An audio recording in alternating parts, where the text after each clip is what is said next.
What are y'all doing? I'm going to scroll. And per usual, I was going 90 miles an hour.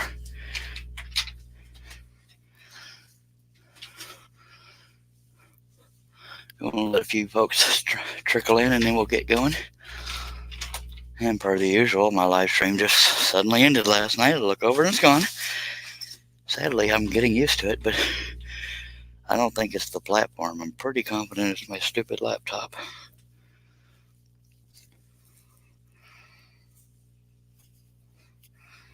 I do have a heater next to me. It's a little nippy in here. I'm trying to keep cords from draping over it so I don't melt a bunch of cords and have another lovely train wreck. Excuse me for coughing into the mic. Hope everybody's doing good this morning. And if you're not up and awake and not peppy, get some coffee in you, whatever you drink. But I'm going to get scrolling here in a second. If anybody comes in, because we're at 0 viewers right now. Which happens. It is 8 in the morning. Herb Hooper says, good morning, sir. Charles, I appreciate it. Appreciate you. It says 0 viewers, but you're watching, so I don't. Apparently the thing is not correct. Appreciate you being here. I'm going to go ahead and get going here pretty quick. I know that's a shock in itself. Oh, diddly. First thing we'll do is make sure the holes in the tables are lined up. And see if we can get going without breaking a blade right off the bat. Right now I'm using number 5, but I will be moving to number 3s at some point because I don't have many number 5s loaded, but I also have a relatively patient audience, so I will probably load more number 5s at some point. But the place we're most likely to use number 3s, if nowhere else, will be these single strand hairs and the signature down there. So there's that. And I got to tighten my stupid camera again because that's how we go.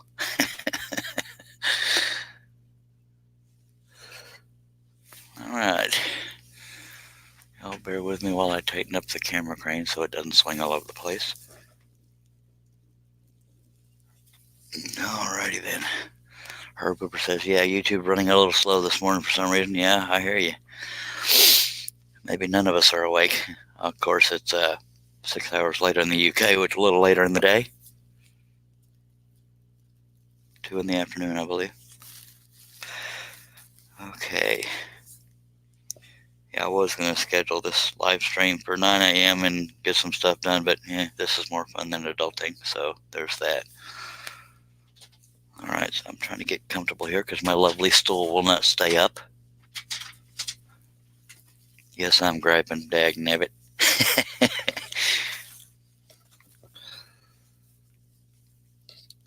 Today is our 30th live stream.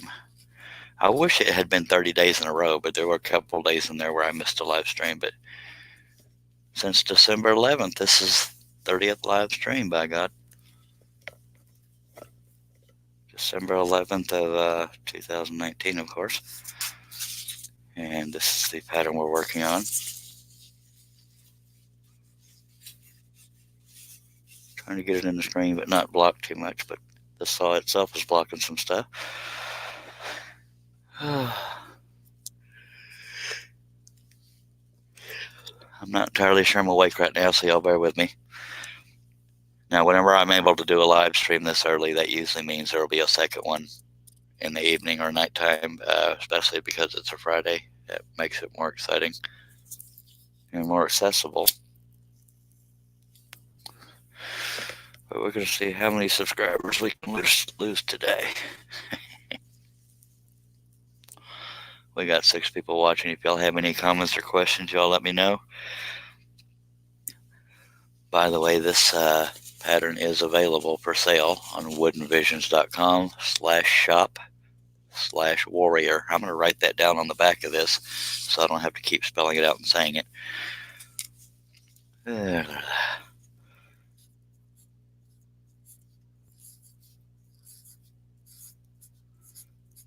bear with me while I write this down.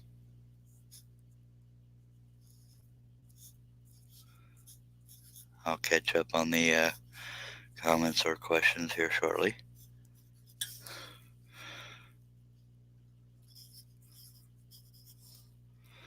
Now I'm writing too big, so we're going to turn it around. Mr. Nathan Leisure, hello.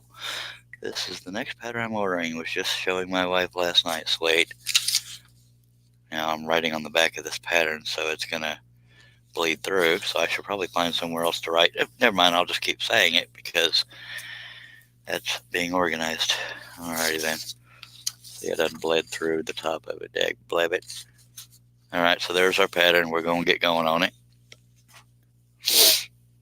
And appreciate you being here, Nathan, and thank you in advance for your order.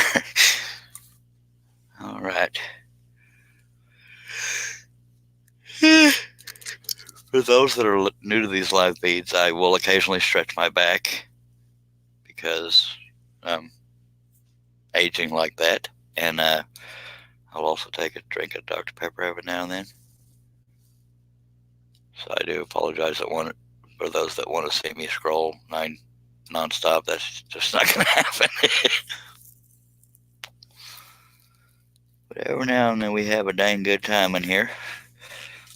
Especially if I'm on one of them weird moods,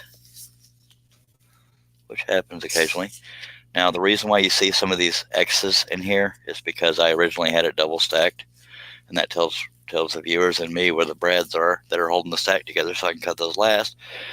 But it was taking too long because of the weight and the wear and tear on the blades, so I just unstacked them, and that's what we're at. Sorry, good lordy. I'm just stretching my face with sound effects is all. Right now we are using a number 5 flat-ended spiral Flying Dutchman blade. I also have number 3s ready, flat-ended, and the saw we are using is a 22-inch Hegner, Hegner, sold through advancedmachinery.com. They are located in Delaware, but it is a German-made saw. Okay, let's get going. Is the video quality going good, or is it trying to fluctuate? Maybe I should go down a little bit too. Here we go. Might be the best we're going to be able to get, but okay. Here we go. I still can't find the original photo I used to make this design, because I didn't name it something that I could remember. I just saved the picture to make into a pattern.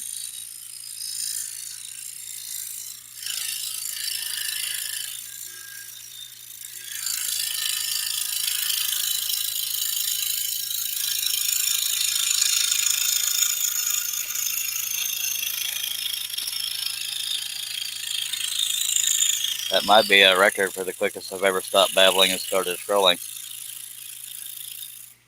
But we won't get our hopes up too high. By the way, any chattering and noise you hear vibration-wise is I have a wooden floor in my shop.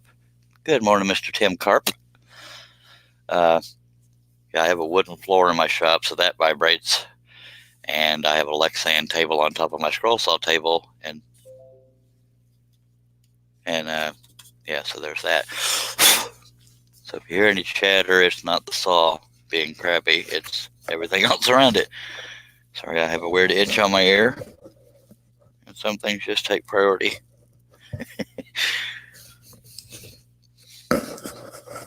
All right,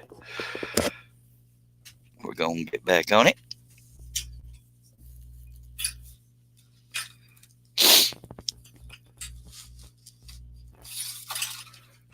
For those that do partake, we have what we call a drinking game, but it doesn't have to be alcohol. Anytime I break a blade or have trouble finding the pilot hole, we take a drink. For me, it's Dr. Pepper. For most people in the U.S. around this time, it'd be coffee. But a chosen few might drink alcohol. I don't know. I'm not encouraging either or.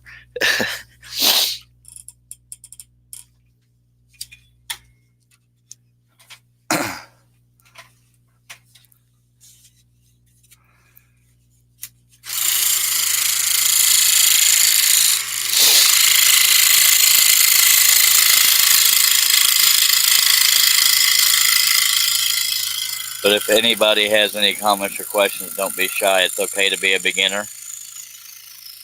And you might just be a beginner with spiral blades. So ask any questions you have, and I will respond to them.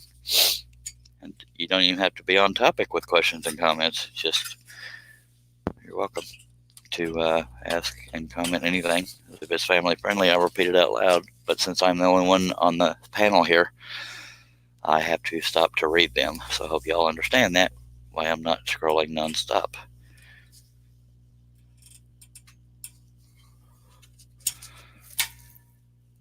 Now, when I do these morning live feeds, oftentimes I can't hang out for 5 hours like I usually do in the evening. For some reason, I start getting tired mid-morning, but we'll see. We'll do my best to keep going.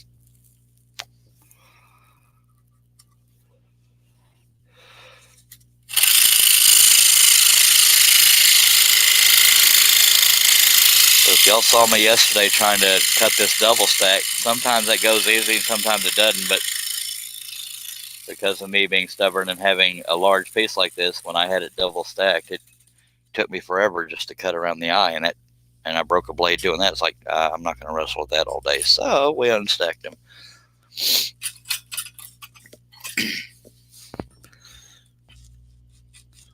Live stream number 30. I would have never dreamed I'd been doing this many live feeds, but they're too fun not to. It really has taken over my life in a good way. Well, it depends on who you ask, but you know, the whole adulting thing gets put off to the side sometimes when I'm addicted to scrolling and live feeds.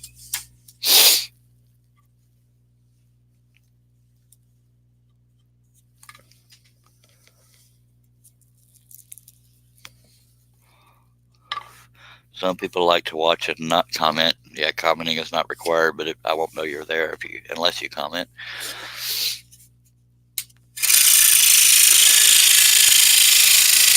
Again, that chatter you hear is because of the size of this piece, and that's just the wood vibrating up against the Lexan table. And I have the Lexan table due to the size of this piece, and most pieces I do.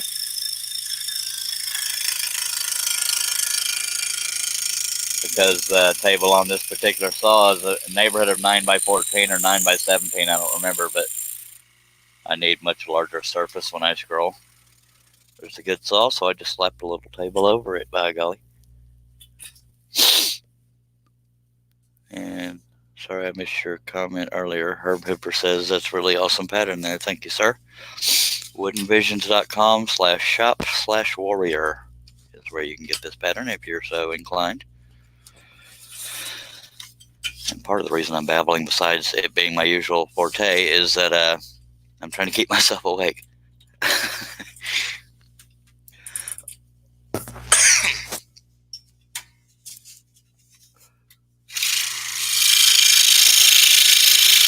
But I assure you, if you're hearing that chatter, it'd be much louder if I went with my old way of... If it wasn't for Dave Gatton, y'all would have a lot of trouble hearing me, because I used to rely on the microphone from my webcam here, but now I have a headset mic and it works much better, so you can't hear all the noises I hear as easily.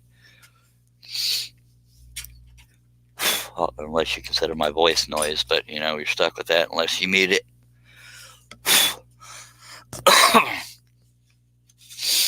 All right, now we have for those that don't know, I have a thing called visual comfort. I always start with the face, more so the eyes, and then I move around the face. But for me, visual comfort, although that blade is no further or closer to me, if I pivot the piece, I like the cut I'm working on to be closest to me. So I'm about to go over to here. So I want to flip the piece around to have more room, or less room, between me and the cut, if that makes any sense. Work on this side of the face, and then we'll just move around. Obviously, the most detailed part of this piece is the hair, which is why I do it last, because it's the least fun part to do, but it's part of the realism thing.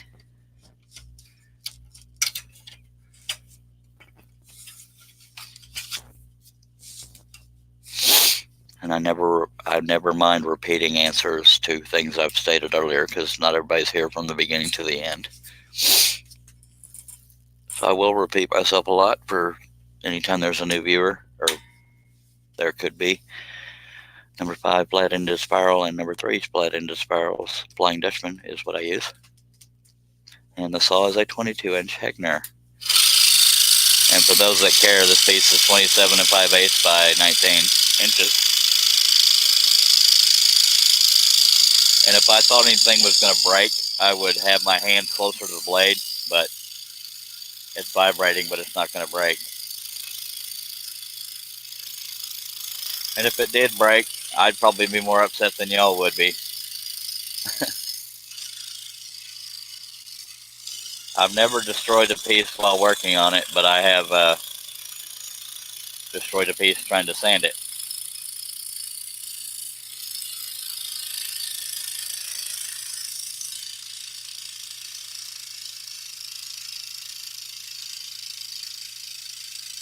I mean, I may have messed up my earlier cuts while cutting, but that's been so long I don't remember. Started in 1997. Mr. Charles Thomas has joined us. I put the conversion on my Harbor Freight scroll saw to use spiral blades. As I said, I have 5 scroll saws, but I love that little saw. Well, all right. Whatever works for you. That's awesome. And good morning, Mr. Charles Thomas.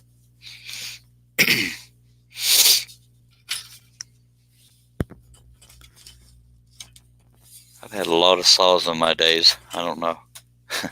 Most of them, you kind of, because not all of us can afford these high-end saws. This one, luckily, I was able to make payments on to get it. Otherwise, I'd have never had it. But I'm so glad I got it, because this thing is a workhorse. But I'm still a big supporter of Seiko. I'm not sponsored by Seiko, but he has a beautiful saw. Big table on that saw. Awesome company, outstanding customer service and products, and the guys in the shop, Tim and Joe, are great guys, and that's SEYCO.com for Seiko scroll saw, and also a scroller's drill, which I hope to be getting here soon, which I need to contact him, because at the time they were out of stock, and he said at the beginning of the year they'd have more, so I'm excited about that. The reason why I'm excited about that is I use a hand drill to drill all these pilot holes, and it's not the lightest thing in the world. It is a corded drill, but it's just one of those older heavy ones, and as many pilot holes as I need to drill, it's going to be exciting to have that little scroller drill.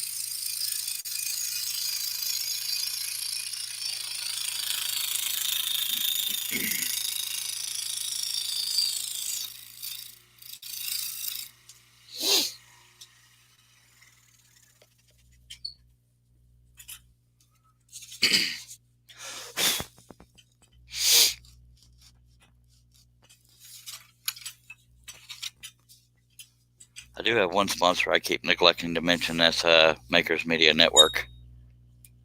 But it's a non-monetary sponsor just for the sake of specification. But something you might want to check out, makersmedianetwork.com. It is a application-based thing, but it's not terribly hard to get in there. But I don't know the determining factors. But if they let me in, they might let other people in. I apologize for any time I cough into the... Okay, I should apologize anytime I cough or yawn into the mic. But yeah.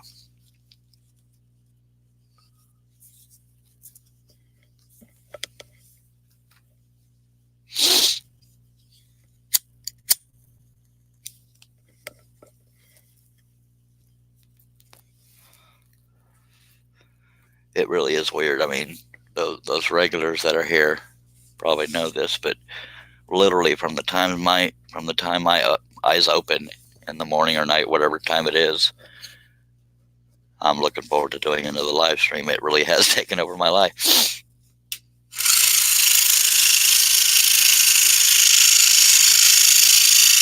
And for those that don't know me, I'm not doing it to go viral. I'm not doing it to get famous. I'm doing it because it's fun. It motivates me. But if I can teach 1 or 2 people a day, that's outstanding. And if I can entertain 1 or 2 people a day, that's outstanding. But I actually posted on Facebook this morning, and I mentioned you. A sense of humor is required because those with a sense of humor stick around these live feeds longer when they're not working. Sometimes while they are working, but I won't tell. I was really on a roll last night with being weird, but it happens. Anytime I'm talking to somebody who laughs easily, it beats me and makes me want to try to be funny more. It doesn't mean it I will be, but I try.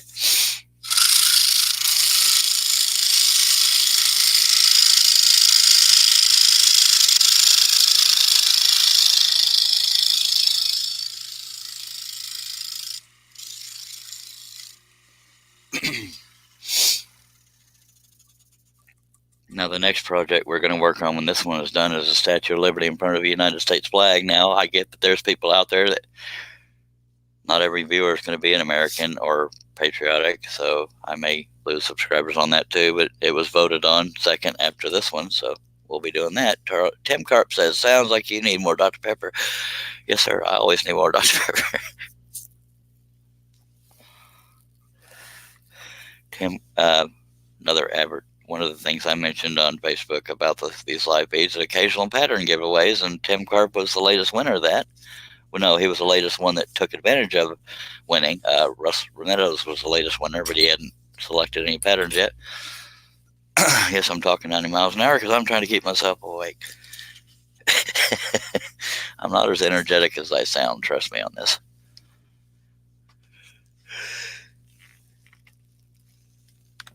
And that's my energy drink. Not really, just it never keeps me awake.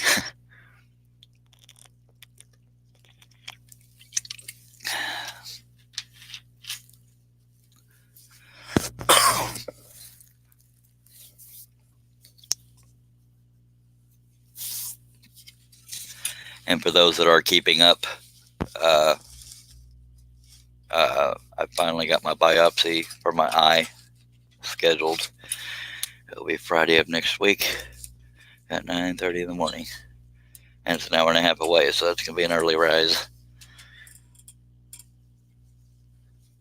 But if I don't, because of my anxiety, I might have a lot of meds in me, meaning I might not be of this world. I know that some would say I'm not anyway, but if I am coherent enough to scroll, I will try to scroll with one eye. And the humor behind that is because the eye that's being biopsied will be covered after the biopsy, and it is my good eye. But it'll be a treat trying to see if I can scroll with my one eye working, being my worst. I can't talk. I have one good eye, one bad eye. The good eye is going to be covered, and the bad eye, it could be a nightmare, but it could be entertaining for those that want to see me butcher something. But I will not work on a project like this with one eye. Tim Carp says, waiting on Max Caliber to arrive next week so I can start on those patterns. Sweet. Congratulations, sir. Yeah. Y'all wake up. Come on now. Stop yawning.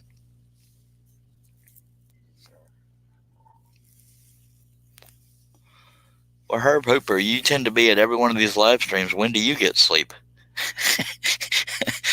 Seems like no matter when I start, you're there. It's like, do you sleep at all? Edna Mangum is usually at a lot of these, but she stays quiet for a while. But there's a couple, 2 or 3 people that are here pretty much every live feed. And I was like, I thought I had a weird sleep schedule, but apparently they do too. The earlier in the day in the U.S. that I do these live feeds, the more odds that people in the U.K. and other overseas areas get to be involved, if they so choose.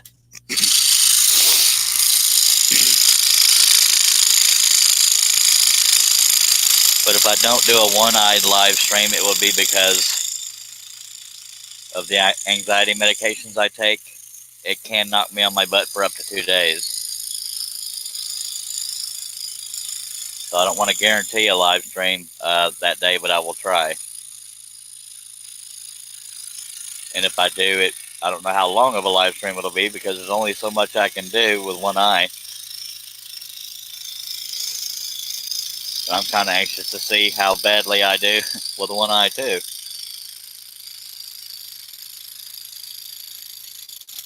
Sometimes I take that. I have one. Okay, I take Cymbalta daily, regardless of anything. But there, I do have one I call a chill pill. It's hydroxyzine HCl. It's like Klonopin, clonazepam, whatever. And sometimes I take that as a preventative to prevent a panic attack. Sometimes it's too late when I take it. Anyway, Stuart Dobbs says, well, I could be finishing my scroll design, but working on our Range Rover, living the dream. Looking good, Charles. Thank you very much, sir. I appreciate you being here.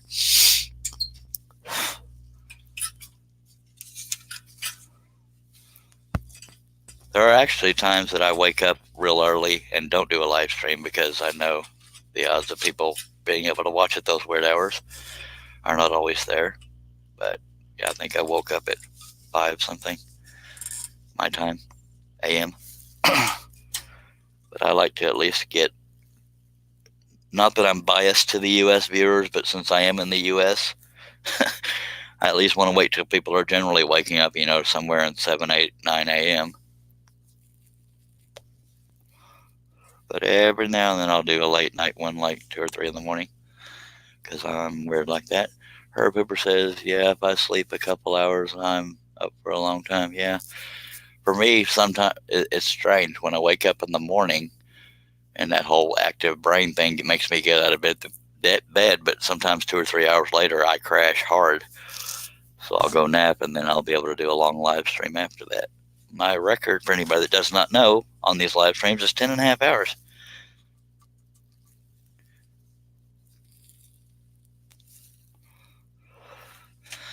Trying to figure out where I put that.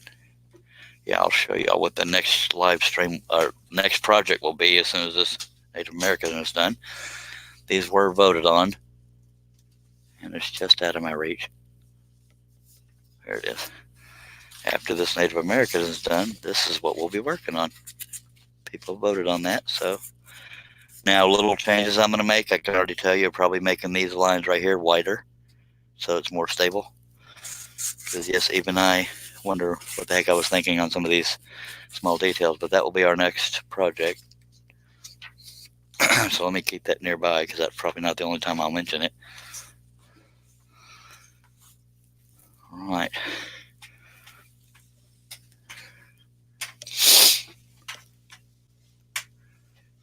It's 8:28 a.m. here in Gatesville, Texas, 45 minutes southwest of Waco. I have to get back on it after I light a stogie.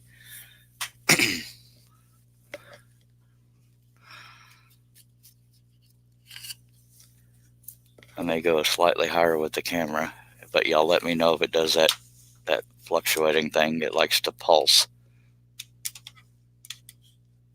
when I'm trying, because it's trying to focus too much. I'm just trying to show more of the project at once.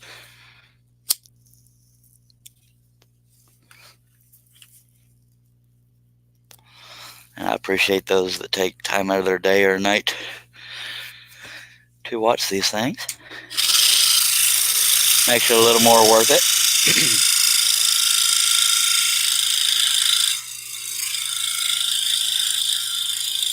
I haven't had Steve Good on the panel yet, but he's dropped into the chat a couple times, and that's always a little treat. Not that he's a better person than all of y'all. It's just, I know he's known throughout the community. That's always a treat when he stops by.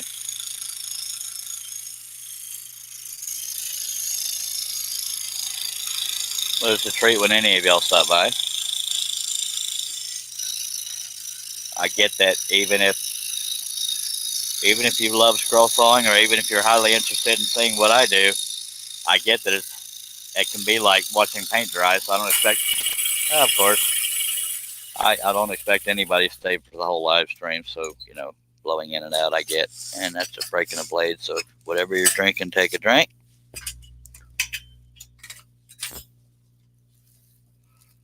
At some point, we'll be loading more blades. That's for dang sure.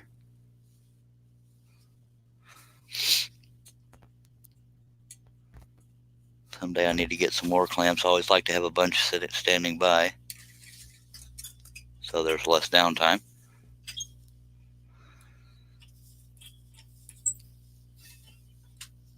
Oh, this could be another one of those hockey stick ones, I think. Maybe not.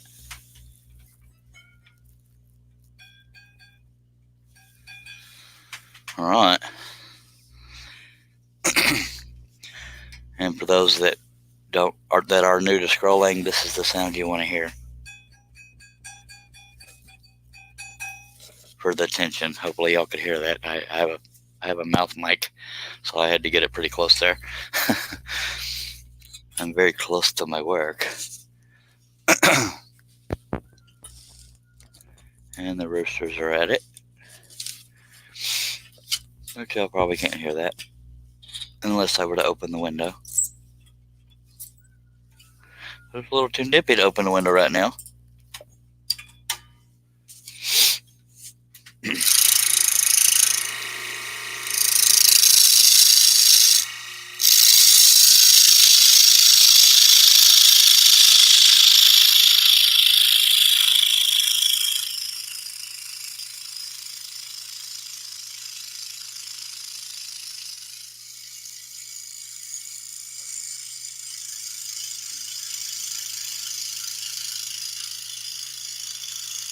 I am not a fan of cold weather. But I know some of y'all are dealing with snow and saying, cry me a river.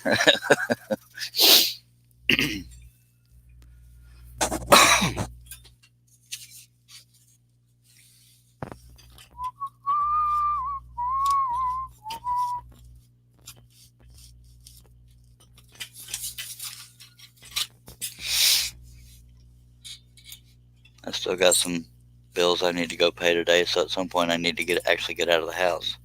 I don't want to, because I have more money when I don't pay bills.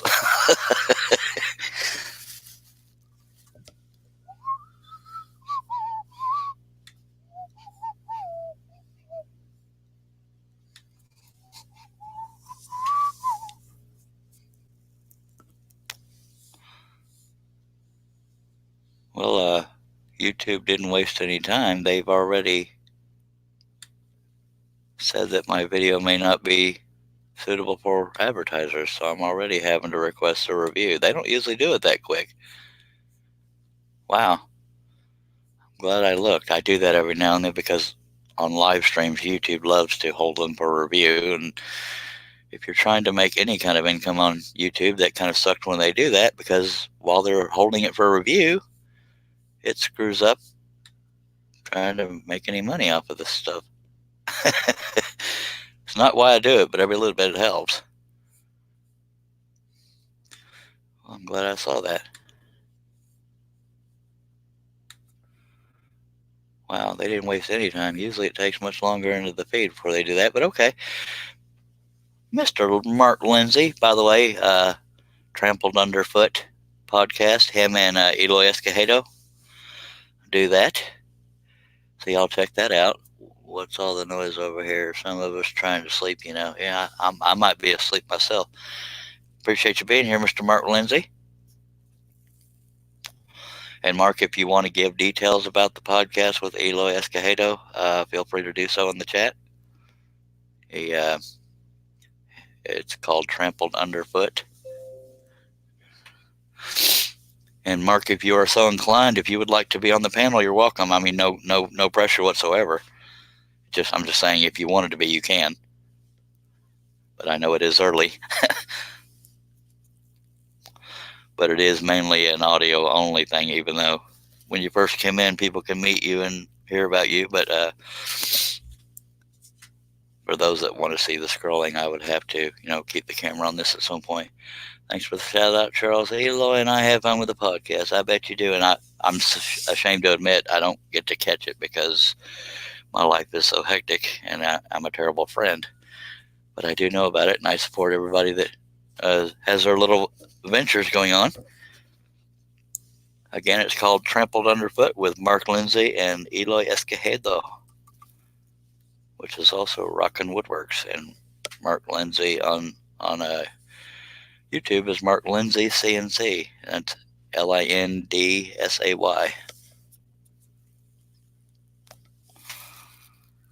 And he's also part of Makers Media Network. I'm 99% sure. I've lost track of who's in there and who's not. But here we go.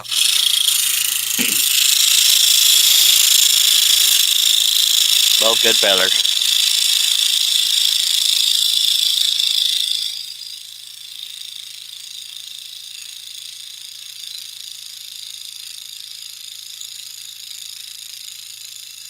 And I believe Mark Lindsay is the one who CNC'd my Harley Quinn design. That was pretty cool. Probably went a lot quicker than me trying to scroll it.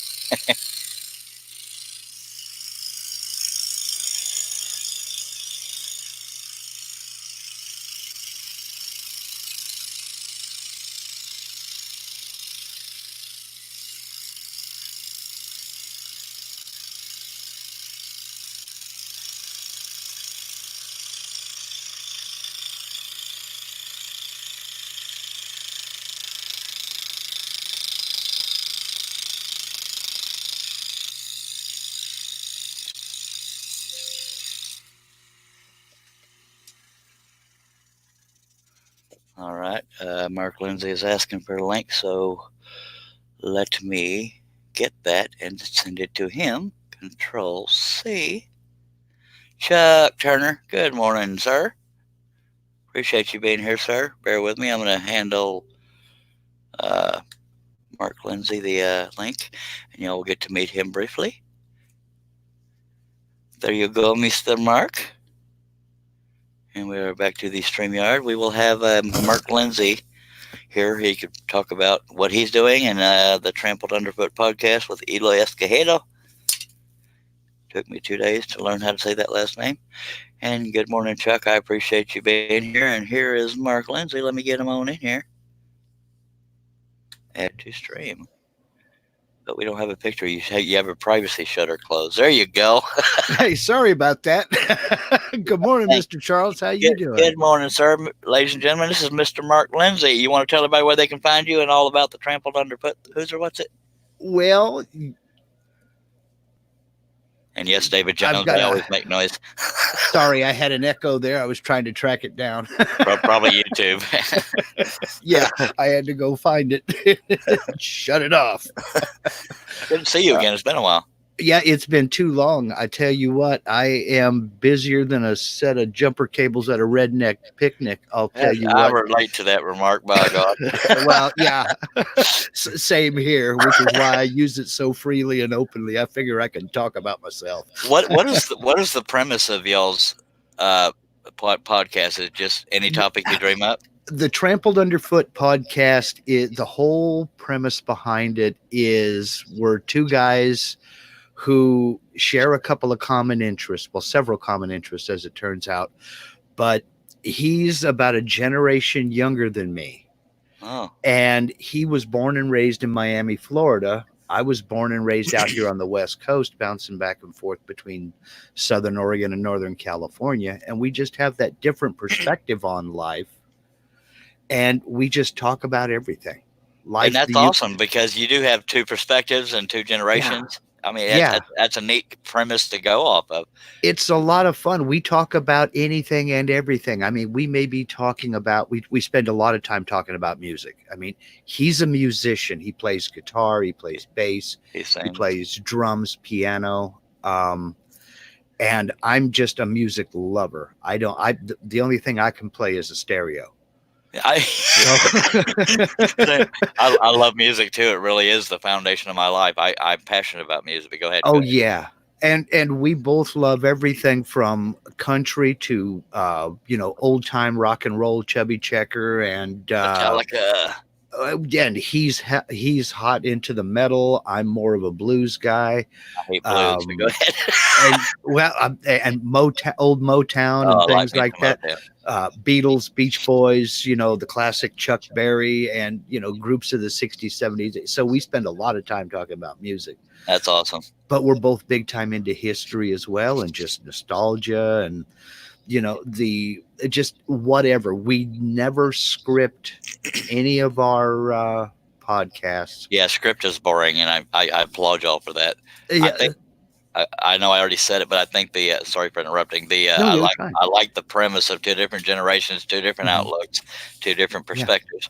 That's probably going to stand for quite a while, by golly. Well, here's hoping. I mean, we have been going for almost 18 months now. We just Wow. recorded episode 74. Holy monkey! So, and we haven't missed a week yet. I mean, this has been awesome. 74 weeks in a row. Wow. So you've already got me beat. So- This is my 30th live stream, but I missed a couple days here and there. But Yeah, but see, you're doing them daily now, man. I'm trying to. Yeah. And kicking some serious tail. I've been watching when I can. We much obliged, mister. By the way, I don't mean to discount you being here, but I also at some point have to get back to this. But Certainly. it's never a requirement. But if you would like to, you can read the comments and questions. That way I don't have to stop as much, but it's not a requirement. Okay, but- that's cool. I also want to acknowledge David Jones being in the chat, and I appreciate that, David.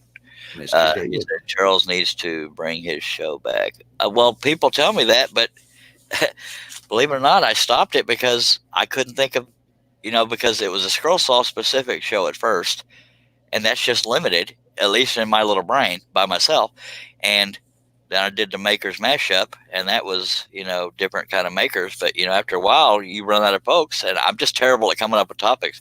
And I love doing the shows, which is probably part of why I'm doing the live streams. But I just dry up on topics, and that's what it is. But if I had, and I'm not trying to steal your thunder by any means, but if I had somebody I could hang out with and talk about anything under the sun, I would love to do that, because God knows I love doing these live things. It is so much easier with a partner, Charles. I'm here to tell you what, because Yeah. I'm with you. It's real easy to run out of topics. But the great thing about something like this with the live chat is folks will feed you topics. Exactly. And another thing is I feel confident enough in yours and Eloy's personalities that y'all aren't the kind that would get upset if somebody else did a multi-topic podcast, because Oh, heck no. there's a lot of room out there. Some people will get Yeah. butthurt. Even I'm streaming on YouTube. You can't do that. Yeah. Yeah, no. There's room for everybody, and I figure the more the merrier. And we all have the kind of personalities where we support each other, and that's part of what Exactly. makes Makers Media Network so awesome.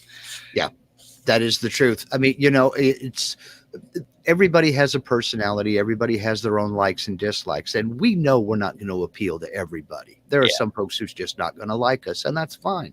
Yeah. But and that's the beauty of there being so much room for more than one person or Diversity, one group or one clique. You're going to find who you like, and you're going to stick with them. Don't be using them big words like clique. I'm just kidding.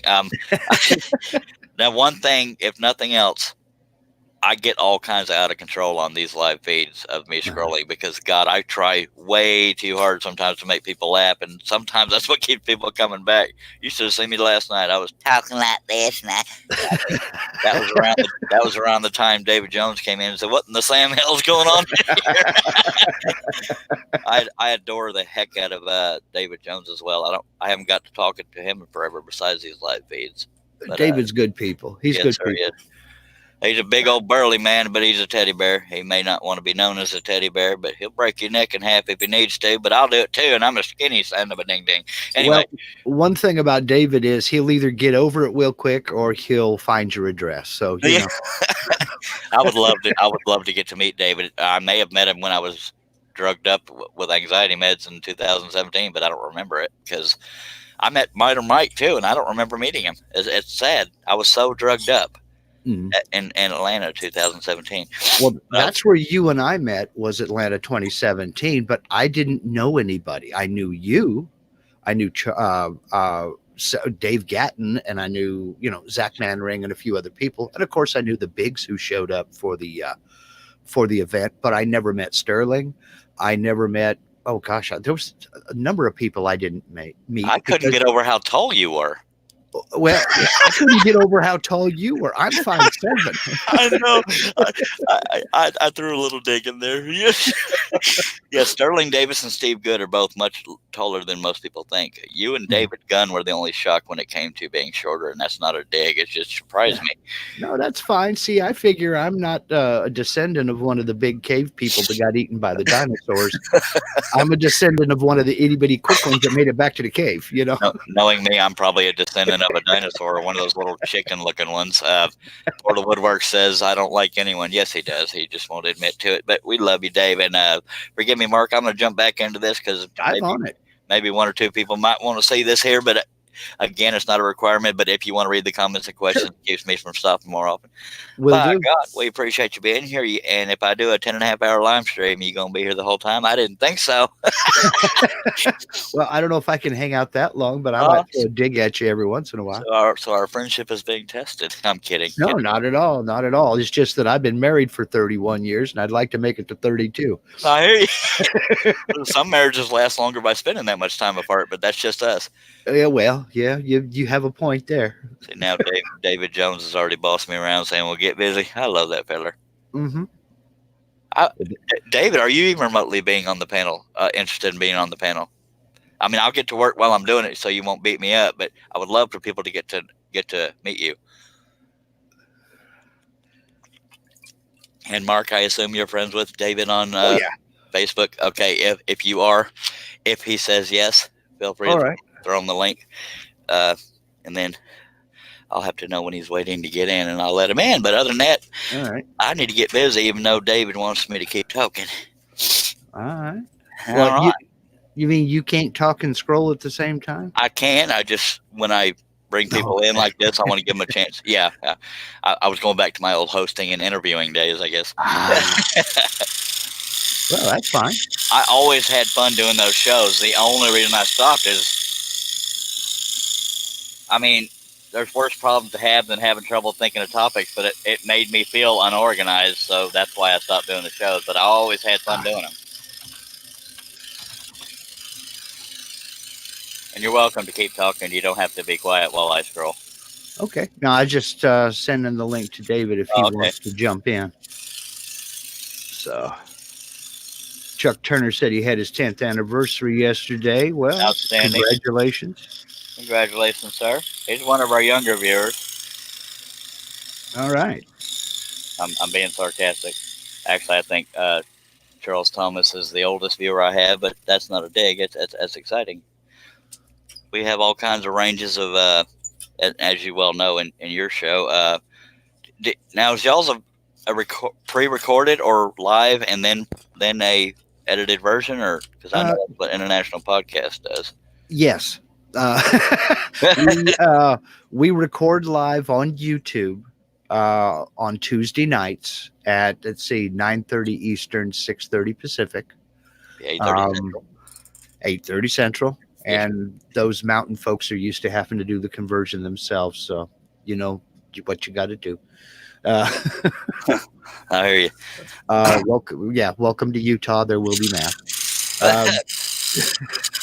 So, we just jump onto a YouTube live stream and record, and we have to focus on keeping the conversation going with one another.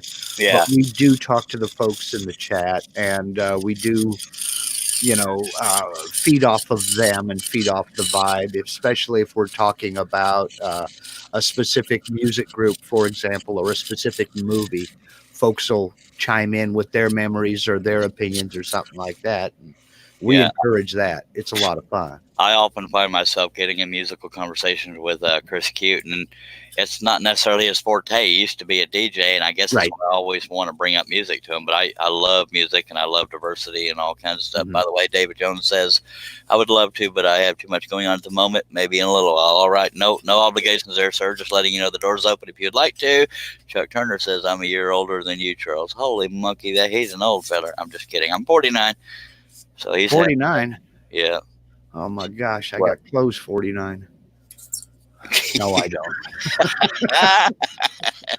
I definitely don't act 49, but I feel 80. Yeah, I know. I keep telling folks it ain't the age, it's the mileage. exactly. You know, a 5-year-old car with 200,000 miles on it is still an old clunker.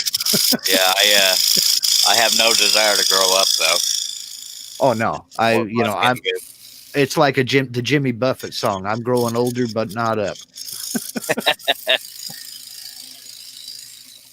Looky So, there, Mark Lindsay brought up music. Can you believe that? oh, it's a constant thing. I wish I could stop it. I really do. I can often relate songs, situations to songs I've heard. It's like Don Williams used to say, or Yeah. Garth Brooks said.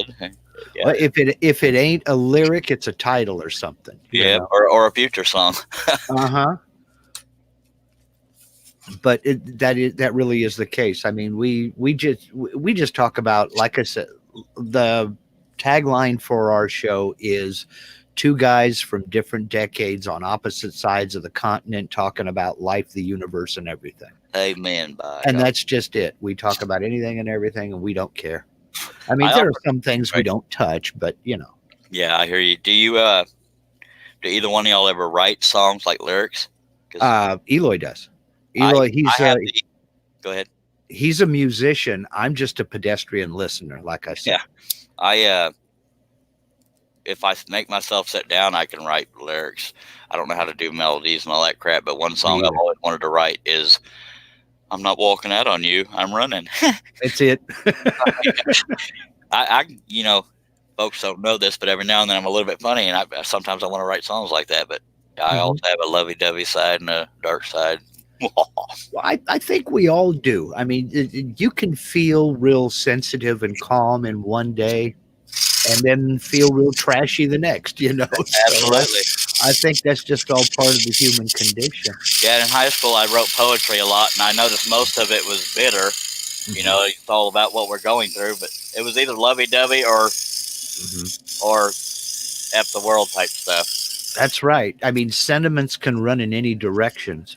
And I think So, most of us, and you'll probably agree since y'all talk about music, mhm. if you really think about it, besides melodies and how pretty a song is, so to speak, if people can relate to a song, they tend to like it.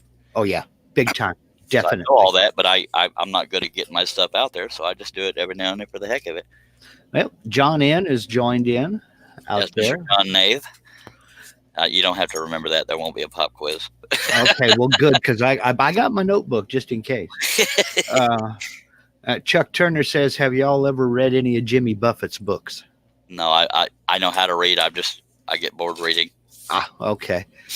Yes, I have, Chuck. I've read "Where Is Joe Merchant" and what was A Pirate Looks at 40. I think those are the only two that I've read so far. Years ago, we lived in a little town some folks have heard of called Carson City, Nevada.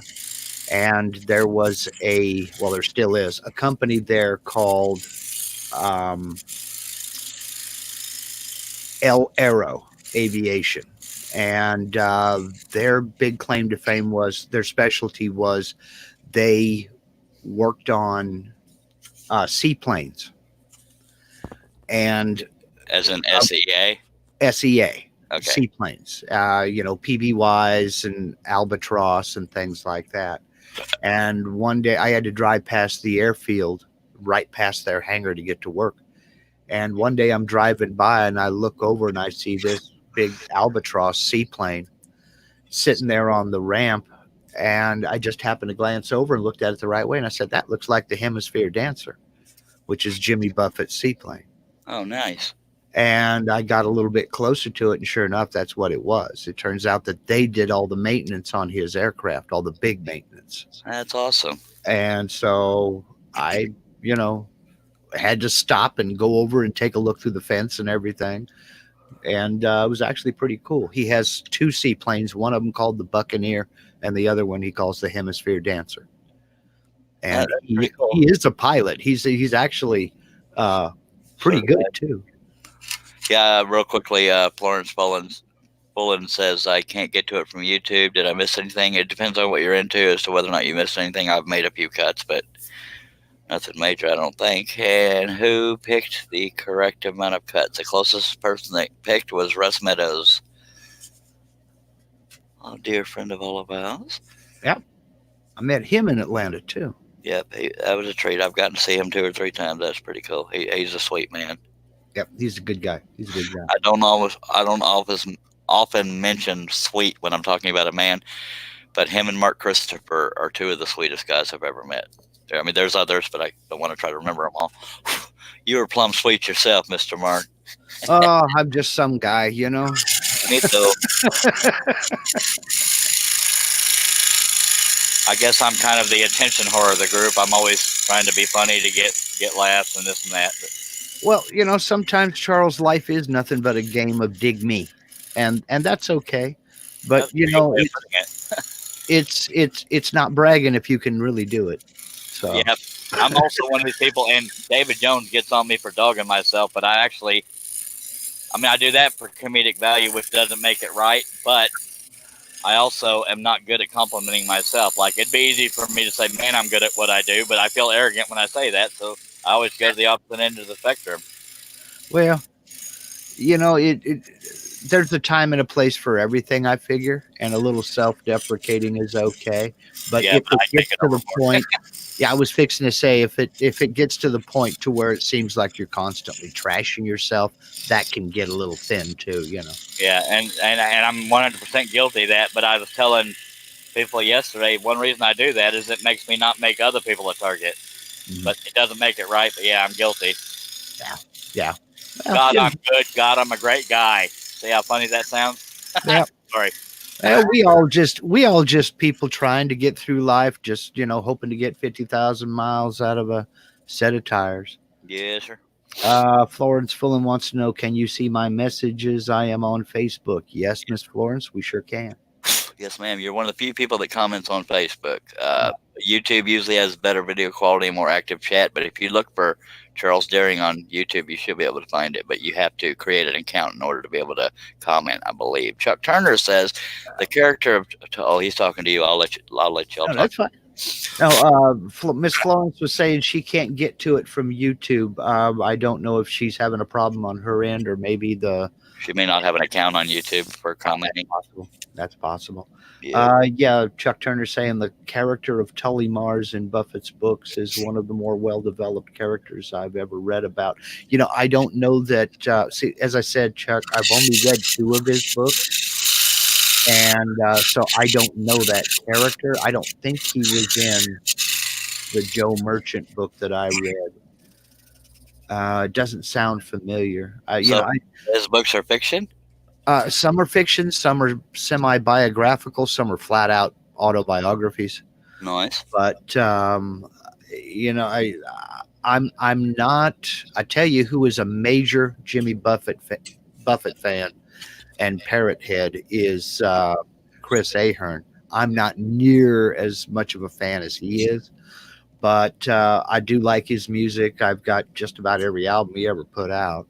And Chris Ahern is Old Cranky Workshop on social media. Go ahead. Yeah. Oh. And he is an absolute. It's funny, you know. The Grateful Dead has their fans, and everybody calls them Deadheads, and they call themselves Deadheads as a term of endearment. Well, Jimmy Buffett fans are called Parrot Heads because they got that whole tropical thing going on. And I wonder what fans of mine would be called. I don't know. We got to think of something there. You know? Sorry. That's me in a roundabout way dogging myself. Well, see, I don't know if Scrollhead sounds good, or does it sound like an insult, or does it sound like something that you know you need to go visit the doctor for? Probably a little of all three. You know, yeah, okay. We'll see if we got to see if we can come up with a nickname for people that quote unquote follow me. I hate to say follow and admire and fans and this and that. It makes me feel arrogant, but yeah, I'd like to come up with a nickname for them. Yeah. Well, it's, you know, a lot of times fans will name themselves. So, you know, like fan clubs and stuff do that. Yeah, they sure do. Let's see. Tim Karp says, how about Sawdust fans? That sounds like an accessory for the scroll saw, though. Yeah. Plus, people wouldn't know that it was me you were talking about. I mean, if you so wanted to go that direction. See how much trouble I have trying to avoid sounding arrogant. That doesn't sound arrogant. Like I said, it's only arrogant if you keep repeating it. Yeah. I mean, Me, you know, me, I me, me, me. yeah, Sorry, I I was want to talk distracted. about me, want to talk about I. I want No, to talk about number one on my me, my. yeah. See, I just broke character there because I can't sing. I know I can't sing, and I never feel the need to prove it in I public. don't And know I if I went and can, got, but I have fun doing it. yeah. Well, you know, Believe it or not, I've done that on some of these live feeds. I've had flat out karaoke sessions while I'm sitting here. That's not even an exaggeration. Go ahead. well, you know, I figure I don't sing good, but I sing loud. By God. And but I think that's okay because freedom of speech includes volume. So, Yeah. Mr. Mac Pierce says good morning. Good morning, Mr. Mac Pierce. There you go. Dan Inga Woodworking says, "How about Fred heads?" That's not bad. By the way, Dan Inga is Dan Ingerbretson. I haven't talked to him in forever. Good to see you, sir. John N says karaoke was fun. Last night was hilarious. Yeah, I'm telling you, Mark, if you ever get a chance and have nothing else to do, Uh-huh. sit in on one of these things. They tend to get pretty hilarious when I have a little sleep or just trying to entertain people. Well, you know, I may just do that because it's so rare that I don't have anything to do that I don't know what to do with myself. So I do appreciate the suggestion. I mean, it's not for everybody, and I get that. I've actually steadily been losing subscribers. Some people say it's probably a algorithm thing, but I started out at 6380 when I was doing these live streams. I'm down to 6360 now, but Well, it's not for everybody. no, well, but that was a thing with YouTube because I had a sudden drop of about 400 Wow. and then it came back and it was a problem with YouTube. They came out and said so because it happened to just about everybody. And it's funny because I keep telling people I'm not obsessed with subscribers. Mhm. For me, it's looking at trends. If what I'm Yeah. doing isn't working, I stop, kind of thing. Right. But it's just too fun for me to stop. So even if Yeah. it was actual people unsubscribing, You we're know, the right people will get it, Charles. The right people enjoy it. So, you know, Chuck Turner says he's the best singer in his shower. Um, you know, that's always a good thing. I love the acoustics of a shower. If I'm being honest, Oh yeah, I like just a little bit of tad of echo or reverb, whatever you want to call it. Man, there you go. God, I love to sing. I've made some. God, I love it. Go ahead. No, Dan is asking how you doing. I'm doing pretty good over here. If anybody's watching that is not subscribed, please subscribe and hit that bell, and you'll always be notified. But yes, Florence, you will have to create a YouTube account in order to be able to comment from YouTube. Let's see, JP Woodwork in the house. Jamie Page, I hope he's feeling better. Yep. He suggested the R-rated scrollers or the R scrolls for short. That might be a little hard to follow. It's not inaccurate though, because I do stretch that line sometimes. I try to stay family friendly, and Jamie's the one that told me I was probably a little too paranoid about it. But I was talking to folks last night. I said, although the average person appreciates my sense of humor, if I ever wanted potential sponsors to pursue me, if they hear me going off the rails too much as far as appropriateness, then they may not come around. But it's a good balance. Yeah, I mean, there's a difference between being a little bit. I hesitate to say adult humor. Yeah, but there's a difference between being crude and just being lifelike. Yeah, and I think we're on the family friendly side of crude, but it doesn't get flat out gutter. There are some, what's the word, innuendos. But, sure. And it's not for everybody, but I get it. And Yeah. Jamie, I hope you're feeling better. You are, as usual, welcome to come on, but I don't ever force anybody to. Well, maybe Jamie, I force him sometimes, but. Well, Jamie needs to be forced for all intents and purposes. Sometimes. Yes, sir. But yeah, Jamie, per usual, you're welcome to come here, but I'm just glad to see you because I was getting worried about you. Not that I like you or anything. I'm just a little worried. Well, if you want me to send him a link, I'm more than ready, willing, and able. I actually already sent it to him. We have a little thing where I send the link to the Team Scrollsaw folks. Okay. But most of them have normal jobs. Define normal. Well, steady paycheck, so to speak. Oh, okay. Me and Jamie don't, but I think everybody else does. Okay. Still not feeling great. Sorry about that, Jamie. I get to feeling better, dagnabbit. It's Yeah, Friday night, and it's going to get only crazier. Sorry, go ahead, Mark. oh, that's right. It is Friday, isn't it? I It was just doesn't going to feel like say, Friday, does it? All these I, holidays messed my body clock up. I'm serious. Yeah, I was going to say I'm retired, so I don't know what a paycheck is. Well, I can't really say I'm retired. I'm on disability, but yeah. No, I did it the smart way. I married a woman with 2 pensions and Social Security, so I'm good. Yeah, I've been looking for me I'm looking for an old 90-year-old rich widow, but hadn't happened yet. My wife isn't too happy about that, but Yeah, they're funny like that, ain't they? yeah. Yeah. So I don't want you, but I don't want nobody else to have you neither. That's it. You stay here and be miserable with me, mister. Well, we tell everybody we're both just too lazy to try to break in somebody new. You see what Jamie said? Yeah. I'm glad you have a CNCer taking my place. That's funny. No, it ain't nothing to do with you seeing how it is, Jamie. He's just he's trying to turn me to the dark side. Yeah. Jamie's a good old feller. Yeah, he is. I don't usually want to say that publicly, but he is. I'm just kidding. Well, it'll go to his head, so Yeah. Yeah,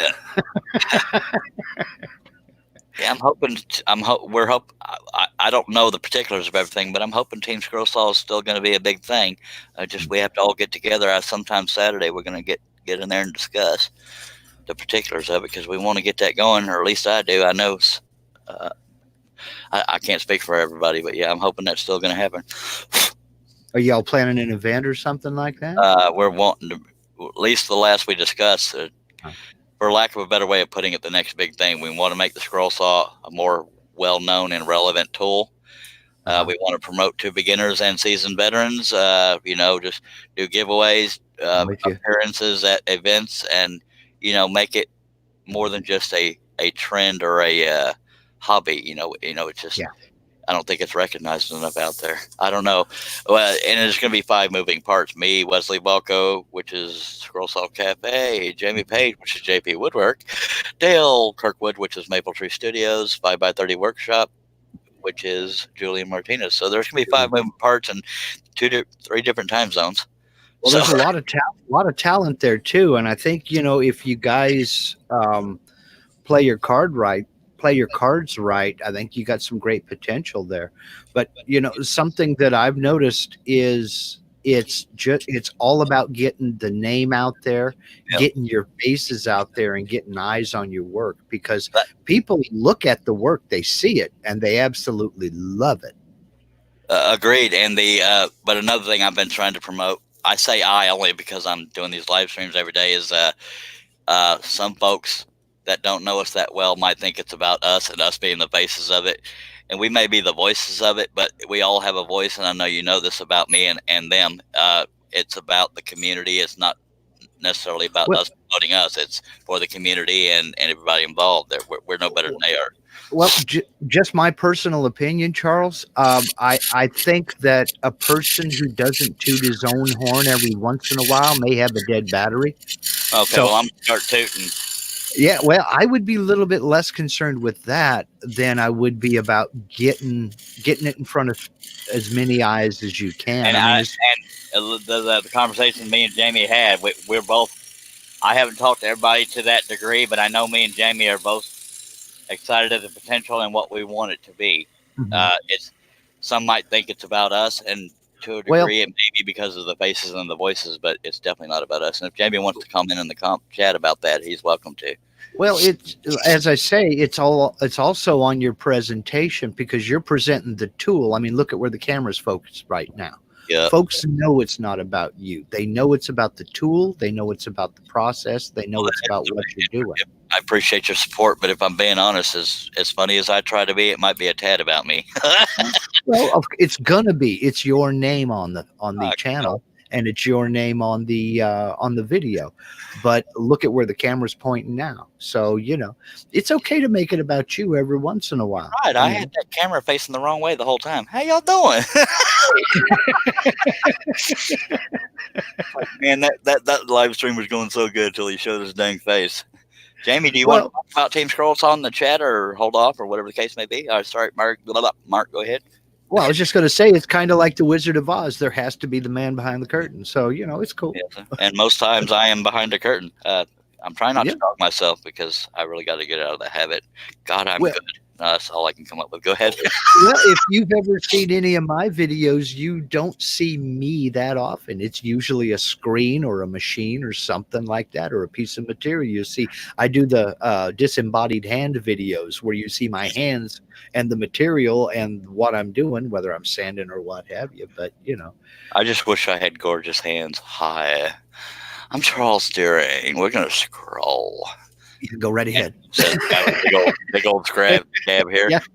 Yeah, I was fixing to say you ain't going to be able to model with that. Fine. I can't even model socks if I'm being honest. I look like an albino flamingo with a pot belly. Oh, Sorry for that visual. And that No, wasn't me you- talking myself. That's straight up true. you and me both, because I'm of Scottish ancestry, and we're kind of pale blue. And I've noticed lately that when I'm sitting down, my knees and feet are purple. What's up Yeah. with that? They're not numb, but why are they purple? well, the Irish tend to be pink, so maybe there's some Scotch Irish in there. I don't know. That or I'm losing circulation, but they're never numb. They just look purple like I'm dead or something. So Well. as far as I know, I'm alive. Yeah, Chief, by God. unless your wife's been putting purple dye in your socks again or something like that. Or itching powder in my drawers. Yeah, I guess Jamie is no longer around because he hadn't commented regarding Team Scroll Saw, or maybe he doesn't want to reveal too much till we talked. I Or tend to maybe he talk a just lot. had to, or maybe he just had to go lay down because he did say he wasn't feeling good still. So Yeah, I think he's falling apart. Dale Kirkwood said he was up on the Eiffel Tower saying something about Spider-Man and fell off or something. oh man, well, You know how them Brits can be. Sorry, Brits. I do. Yeah, I do. Yeah, he came and visited in the U.S. here last month. Well, Yes, no, back in November, late Yeah. November. He was within an hour and a half of me, and I couldn't make it. Well, that's okay. He drove right past me to get up to Carl Jacobson's house. And you Carl, think you know who your friends are. well, they had a situation. Oh yeah, the One relative. one of Carl's relatives. Yeah. And so they had to speed through. They were going to stop, and we were going to go out and get some lunch or some dinner or what have you. And Carl and Robin live about, I guess about 3.5 hours north of me. Yeah, they're in and- Oregon, right? They're up near Portland. I'm down south near the California border. Carl and Yes. Robin are another example of very sweet people. They are. They're very Very nice people. They're not fake in the least. No. And I'll tell you what, that Robin is an absolute hoot. She keeps that boy in line. I'll tell you what. Absolutely, and she definitely gets photographs when he falls asleep too. Did you know yeah. she was involved with that 18-wheeler or that big rig that was the Transformer Optimus Prime? I didn't know she was involved in that. No. Yep, she was. Jamie knows more about that than I did, but I thought that was pretty dang cool. I don't think she's with that company anymore. I could be wrong, but she played a big part in that. Yeah, actually, that's where those two met. They both worked at that same place. Oh, I knew she did. I didn't know he did. That's where they met. I don't Why? remember if he was working somewhere else in the plant. I know she worked in the paint shop, but they met when they both worked at that factory. I'll be dang. Making big, She probably went So- in the break room and he was asleep. That's what it was. that may have been it. They are so sweet. I got to spend more time with Robin, outside smoking at the time. I don't even know if she smokes anymore, but that was in Atlanta. And Yeah. Carl's always turning. For some reason, he's known for being a turner. Yeah. John Nave says, my battery's about to die. I'll be back shortly. All righty. Yes, he is. Yeah, that's where I met Carl too. As a matter of fact, I walked up to him and I said, only a couple of Oregonians would have to go all the way to Atlanta to meet one another. Yeah. And he kind of started like, he said, "Oh, you're in Oregon?" I told him where I was from. Turns out we both went to the same elementary school, Oh, wow. but he was, I was already gone when he started at that school. He's much younger than me, so. You don't But- seem very old. Not that I'm going to make you reveal, but Well, I'm 58, so Good Lord on No a big stick. How are you breathing? I'm just kidding. I'm just I, one breath at a time, homeboy. one breath at a time. Didn't go I've had time. I've had 2 wives, I've got 5 kids and 5 grandkids. So anymore, it's just day by day. I did not know that about you. I honestly didn't. Oh yeah. I'm on Oh my yeah. second, hopefully last wife, but she can only take so much. Yeah. Well, that's as I said before. I think we're both just too lazy to try to break in somebody new. Yeah, it's like Yeah. yeah, too much energy. Hmm. It's right. Yes. I always said I was going to go down to like Pebble Beach or something like that and find a widow with, a couple hundred million in the bank and 1 foot in the grave. But I don't Yeah. even know if I would be interested in that. Well, I had to find one that was that was half blind too, because if she's wanting a sexy man, I'm not. But my personality's sexy. Okay, so that was me complimenting myself. But Well, see, I I love figure starvation.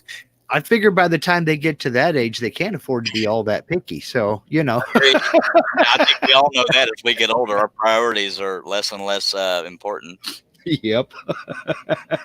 Okay, I don't need a supermodel, just somebody that doesn't induce vomiting. That's right. That's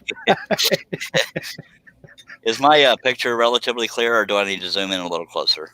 No, it looks good and clear to me. It just depends on how much detail you want to show. Yeah, sometimes when I pull the camera back too far, Mhm. the camera wants to try to keep autofocusing and it pulsates. Oh, okay, well, it's not doing that yet, Okay. anyway. So, All right. but it's good from this angle, anyhow. Good to know. And regarding Team Scroll Saw after Saturday, we should have many more details, hopefully. Okay. Randy Bosheen says that looked like Bubba Billy Joe in that shot. Well, it may have been. Bubba Billy Joe was part of my little shtick last night when I was talking like this. Oh, okay. How y'all doing? Well, I had this little routine going. I said, man, I need to just keep doing this on every show. And then I said, I ran out of material. So I said, sorry, that idea went to heck real quick. But, and that's when Dave Jones said, what in the Sam hell's going on here? Yeah. Sometimes I crack myself up, and that's what cracks up the viewers. Because I'm the one of the group that tends to lose it easily, and I'll start crying. I'm laughing so hard. Yeah. Well, but that's fun, I mean, Very fun. and if you can entertain, if nothing else, if you're entertained, that's good enough sometimes. Yeah. When I haven't promoted that until today on Facebook when I shared to a bunch of groups about these live feeds. I said sense of humor is required. Yeah. I said I do teach, but I also try to have fun. Well, life is. I have yet to find anything written in stone that says life is meant to be taken seriously. Yeah. So I'm failing miserably, but I'm okay with that. Let's see. Florence Fullen wants to know, why do I have to create a channel when I don't put videos on there? I think you have to create one to comment. Sorry, I interrupted you. Go ahead. Yeah, you do have to create a channel to comment. You don't have to put anything up there. It's just you need an account so they have your name and there's a name to go up in the chat and what have you. Yeah, just if you want to comment, Florence, you don't have to pay anything. You don't have to do anything with your channel. Just create it to be able to comment from YouTube. And the only reason I keep bringing up YouTube is, number one, Facebook does the comments out of order, so it can get confusing. The video quality is usually better on YouTube, and the chat is usually more active on YouTube. Yeah. And also, people on Facebook can't see the YouTube comments and vice versa. So if everybody's in one spot. Right. The people on Facebook can't see the YouTube comments, and the people on YouTube can't see the Facebook comments. So I found that Facebook will stop these live feeds at 8 hours, but do they now? Okay. Yeah. I did not know that until it happened, but I've done that a couple times. Oh. Time flies when I'm doing these things. I've already been an hour and 19 minutes, but all right. Yeah. Well, that's just proof that it isn't really work, It's not. It really isn't. Yeah. He's trying to be organized as work, but I always miss what's the word? I always mistake how much prep time I need to do these live feeds. Like blades loaded, and on the Hegner you got to preload the clamp, and pilot holes drilled, this and that, and there's all kinds of stuff.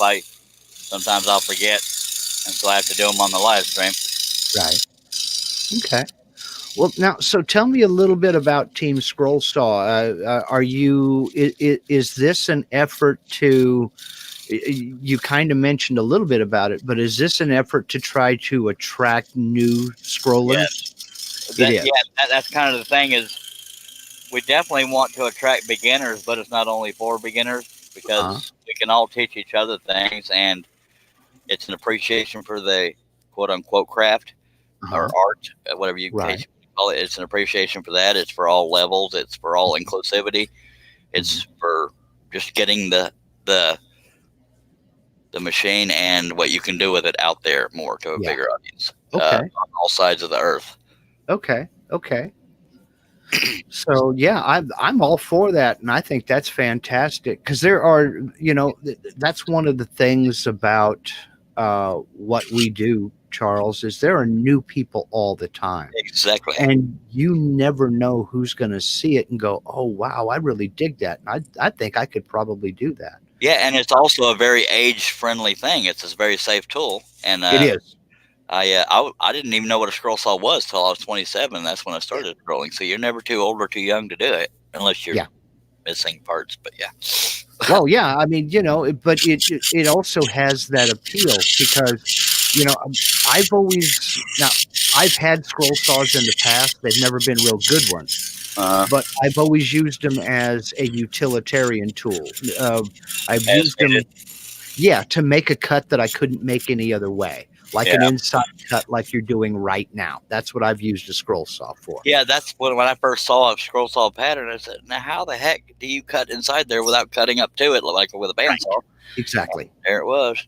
But after kind of getting seeing a few things, seeing the fret work that's done and what have you, and seeing pieces like what you're doing right now, I have always thought of that as art. It's artwork, and the person doing the project is the artist, and I just don't have an artistic bone in my body. Well, that's the beauty of being able to find designers that, because I'm probably better at teaching scroll than I am pattern designing. But that being said, I do have, right, a good segue. Well, I do have 5 downloadable videos on my website showing how to make patterns on paper. But go ahead. I don't have technical bone in my body. No, I was going to say, absolutely not. You are an excellent designer. You said something about the Harley Quinn pattern. Yes, I mean, the day, I think it was either the day or the week that pattern came out, I got it because my oldest granddaughter is a massive Harley Quinn fan. Nice. She just loves that character. And I did convert it to a CNC file slightly, and I carved it for her and gave it to her for her birthday, and she was just absolutely over the moon. That's awesome. And I posted pictures of it and linked your website and a bunch of other things to it. I don't know how much traffic you've gotten out of it, but folks just love that thing. Well, I appreciate that. And so I've seen and I've worked with your patterns. Back when you were offering DVDs, I bought 2 of them and learned a lot from those. And that, believe it or not, that helped me out with my CNC design work. I did not know that, and I appreciate that. By the way, those DVDs are now what those downloadable videos are, because a lot of people are telling me I don't have a DVD player on my computer and this and that. So that's what the downloadable videos are. There's about 5 of them, I think. Okay, I have the first 2 that you released back when you were releasing them on DVD. Yeah, I didn't realize those were down. The second one was. Okay, well, I'm here to tell you, folks, as somebody outside here that doesn't have an interest in it, they're worth it. They really are worth the download and worth watching, because you will learn not only how to create the patterns, but what helped me, Charles, was the thought processes behind deciding what to include in the pattern, what not to include in the pattern. Yeah, and you're even seeing when I changed my mind and why I changed my mind. That's why that's the Exactly. kind of teacher I try to be. Is every thought that's going through my head comes out of my mouth. Well, you're Now, good at it. that's not always good, but thank you very much. No, you're very good at it, because that's helped me figure out um, what, when you're designing something to be a scroll saw pattern, and I'm designing something to be a CNC pattern that's carving, uh, like a relief carving or something like that. The thought processes are very, very similar. This is true, and also the reason why I have 5 different videos is, number one, the theme is different, but number two, some thought processes are different for different subject matter, like hair and shiny Exactly. metal, blah blah blah. Exactly. And I was one of those guys who was trying to get every single itty bitty detail in there and driving myself crazy, I'm guilty. especially when you're doing it on computer, because you can zoom in so close, Yep, you lose track of the scale. yep, and And that's why I got billboards. you're working on something that is so small it can't even be seen. And sometimes, and that's one of the things you taught me, was sometimes you have to back out, look at the entire thing to get a sense of scale and say, this tidbit doesn't really matter, just delete it and move on. Yeah, Don't and even I have been told many a time, dude, you get more sales if you make simpler patterns, and that's not wrong. But it sounds like I'm trying to be funny, but I really have trouble not including detail if I see it, and that's on me. But well, I'm just a realist kind of feller. not only that, Charles, but it also depends on the type of market you're looking for, because I'm looking at you as a higher end scroll saw artist. Aw. You know, anybody can cut out a teddy bear. Anybody can cut out hearts and chickens and ducks and geese. But what you're doing right there, yes, it's a niche market. And believe me, I know about niche markets. But, you know, this is for the more experienced and scroller, and the scroller who wants a challenge. Absolutely. And there's a lot to be said, and there's a need for that, and you're filling that need, and I think it's great. I appreciate that. Man, I need to pay you more. Dan came in and says, 2 days after I saw you on a scroll saw video, I bought my first saw. Thanks for the rabbit hole, Charles. You're welcome, and thank you very much for the inspiration, for lack of a better word, because words are not my friend sometimes. Well, yeah, go ahead. no, I'm done. Oh man, I missed another pilot hole. Dag blabbit. We have a contest. Well, I say a contest. Well, no, it is a contest. I ask people before I start a project, after, because I count as I drill the pilot holes. I say, whoever can guess the closest, even if you go over on how many pilot holes I got, will win 5 free patterns of your choosing. And I always, this is now the 3rd pilot hole I've found that I missed. So I'm going to add that to the number. So I don't even remember what we're up to. So I have to watch my last live feed to know that. So I have to grab my drill right quick and freaking drill this freaking pilot hole.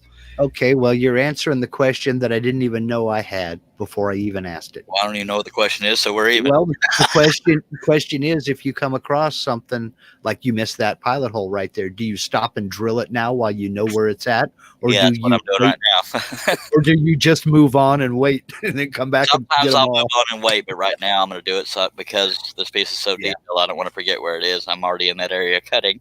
I hear you. Okay. And where am I at? I have to always alternate plugs because I'm limited here.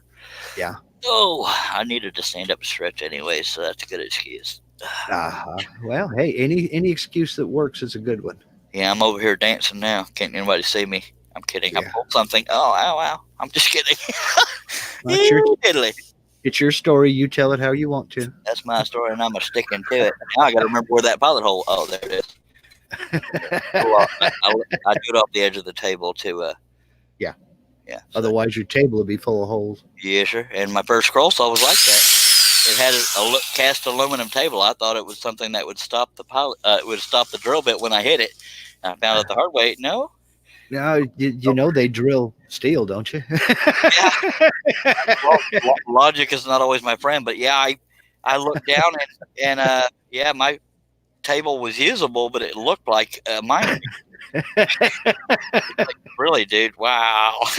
Yeah. So that's now one more pilot hole. So anybody keeping track of the number, we now know. I think it's what the hell was it?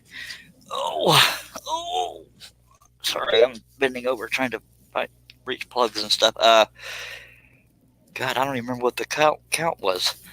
Okay, let me look at my little. Well, whatever the count It was 292, and I think we're up to 294 or 5 now. So Uh-oh. how many cuts in this piece? Whatever the count was, it's one more. Yes, sir. All right, so there's that. Now, as soon as I'm done working on this side, I can flip the piece around and it'll be right side up to the viewers. Okay. Most of them will understand why it's upside down. Have you heard me talk about visual comfort? No, I don't think I have, but I was going to ask you if you now, am I wrong in assuming that you kind of start in the middle and then work your way out? I always start with if it's got a face, I always start with the eyes and then move around the face, and then the rest of it is pretty sporadic. But if it has a face, I start with the eyes. Okay. And that's because the reason why, sorry for interrupting, is especially on a custom portrait of a person, their identifiable features could be the shape of their eyes, the crooked smile, the stuff like that. So if I get all the hair done first and then I go to do the face and I mess it up, then I wasted all that time doing the hair. So that's why I start with the identifiable features. And hey, Florence Fullen's now on YouTube. Hey. Yes, she is, Miss Florence Fullen. I see you. Wait, now you see how active the chat is. Go ahead, Mark. I was saying she certainly did make it. Yay. Welcome to the cool kids table. Yeah. Yeah, 9 times out of 10, almost all of the viewers are like, there's 11 on YouTube right now and 1 on Facebook. Only I can see that, by the way. Yeah. We have 12 viewers right now. Well, it's early yet. At least it is out here on the West Coast. Well, and this is not for everybody, and the average person is working, but I'm not average. That's me talking to myself. Sorry, but I'm being honest. I try to be unique. But I'm proud of you, Florence, for making it over there. By golly, joining in on that crowd over there. I'm actually being pretty tame so far this morning. Usually I'm just all kinds of weird, but well, it's early yet. Yeah, give me time. Give me time. I don't remember how long you've been here, so I don't know what all I talked about. But I started out set cutting this piece, and when they're this large, you have to go slower because it's heavier and blah, blah, blah. And I broke blades quicker because trying to cut somewhat quickly through 2 layers of wood. This is 1/4-inch maple ply, by the way. And so I just unstacked it, and it's going much quicker now. Okay, so you were trying to stack 2 pieces together and cut 2 at the same time? Yeah. Okay, all right. And now that would have been productive if a whole bunch of people suddenly want to buy this finished piece, but it was just taking too long. But people say it might be harder, but I'm not going to mess with showing it on camera right now. I got the eyes cut out and all the pilot holes drilled, so I can just line it back up and trace the pattern onto the second piece that I took off. Mac Pierce says, welcome, Florence. And Florence just asked who got the correct number of cuts. The closest was Russ Meadows. Rusty Nails with a Z. Yeah. Workshop. Russ Meadows has always sounded like a park to me. Yes, sir. Or a cemetery, one or the other. my name sounds like a sanitarium. No, not really. Not really. Actually, my name, if I'm being honest, Charles sounds kind of distinguished. Charles. Yeah. And you know, that's how I know you. That's how I met you. That's everything I've seen has been Charles. So like, I couldn't call you Charlie unless you told me that you absolutely wanted me to, because it just doesn't sound right. I want you to call me Stud Puppy. Oh, Stud Puppy? Yeah. I thought we went through this. Yeah, somebody the other day say, I want you to start calling me Prince. I identify as Prince. I said, well, can't help you. Yeah, well. Can't help you. Yeah. Now, is that PRINCE or PRINTS? You know? For him, it was the first one. Okay. For me, just call me anything you want. I'll respond to most things. Plus, I have a twin brother, so I'm used to responding even if when it's not my name. Well, like I've said, I've been married twice and I got 5 kids and 5 grandkids. I've been called all kinds of things. So I've had a couple of these live stream where my brother is on here. He doesn't scroll, doesn't know anything about it, but he's my best friend in the world. So it's on these things every now and then. We compete trying to be funny, and it's pretty chaotic. that's a good thing. That's a lot of fun involved in that. Yep. So I'm trying to think who else I've had on the panel. Russ Meadows a couple times, Wesley Balco, Jamie Page, Dale Kirkwood, Maple Tree Studios, and at one time we had all of Team Scrollsaw in the chat or in the panel. Oh, nice. There's a lot of voices going on. Oh, I bet. And the only voices I can hear, but go ahead. And that'll get pretty chaotic itself every once in a while. That's why I don't usually have 5-10 people on the. Of course, I think 6 is the most you can do on the StreamYard, but I don't usually have more than 1 or 2 people because it can get chaotic, even if you adore the heck out of the people there. Well, not only that, people tend to try to talk over one another, whether on purpose or by accident, or just in the excitement of the conversation. Yeah, that's one thing me and Jamie actually discussed is he's done a lot of hosting and I've done a lot of hosting. We're both want to work out a way to where neither one of us tries to take over the show. It's never intentional. It's just a habit when you're used to hosting. And God love him, but Lee Knighton, every now and then me and Jamie try to take over because there'll be dead air or completely off topic and crap like that. So we have a habit of trying to take over. And it's never with ill intentions. Yeah, I'm with you. Like just right then, that little bit of an awkward, I kind of jumped in. Yeah. You until you get to know somebody and they know their speech patterns real well. You think they're through, but they're not. Yeah. I'm bad about interrupting. Well, I'm good at it too, but it is, as you say, you don't want a bunch of dead air. Yeah. And so you think that they're finished talking and I better say something to kind of fill in here while they're gathering their thoughts. And then they weren't done. And then I feel like a mope. So it's like, okay, I just sit back and shut up. And then there is dead air. So, and I don't want to sound like I'm unorganized, but I have 2 cigarettes lit over here because I'm not paying attention to what the heck I'm doing. So I just put one of them out. Only 2? Yeah. Well, I remember when I was young too. I don't even remember when I felt young, but yeah, I still act that way. Mac Pierce says dead air doesn't happen often here. Yeah, because I try to fill that dead air. Yeah, but yeah, that's something that I discovered live streaming. What I've started doing is I do a weekly live stream on my channel, and about the end of November, I put my channel on hiatus. I don't create any normal video content. So I can focus on the holidays with all those kids and grandkids. I'm busy. And this year, my wife also had total knee replacement surgery in November. So I was taking care of her. I just didn't have time to do videos. I hear you. But I do take about 45 minutes every Sunday, and I do a live Q&A session on my channel. Nice. And on the days that I have a video, we talk about that video. I answer questions about the video while it's still fresh in people's minds. But on the days I don't have a video out, it's just general open Q&A, and we talk about anything and everything.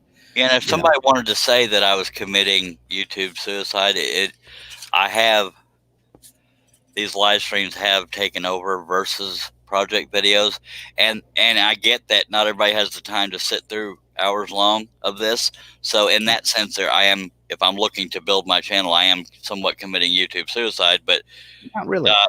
Well, I mean, in a sense, only because, some people just want to see like one of my fast forwarded videos where I'm finishing a project and I show it.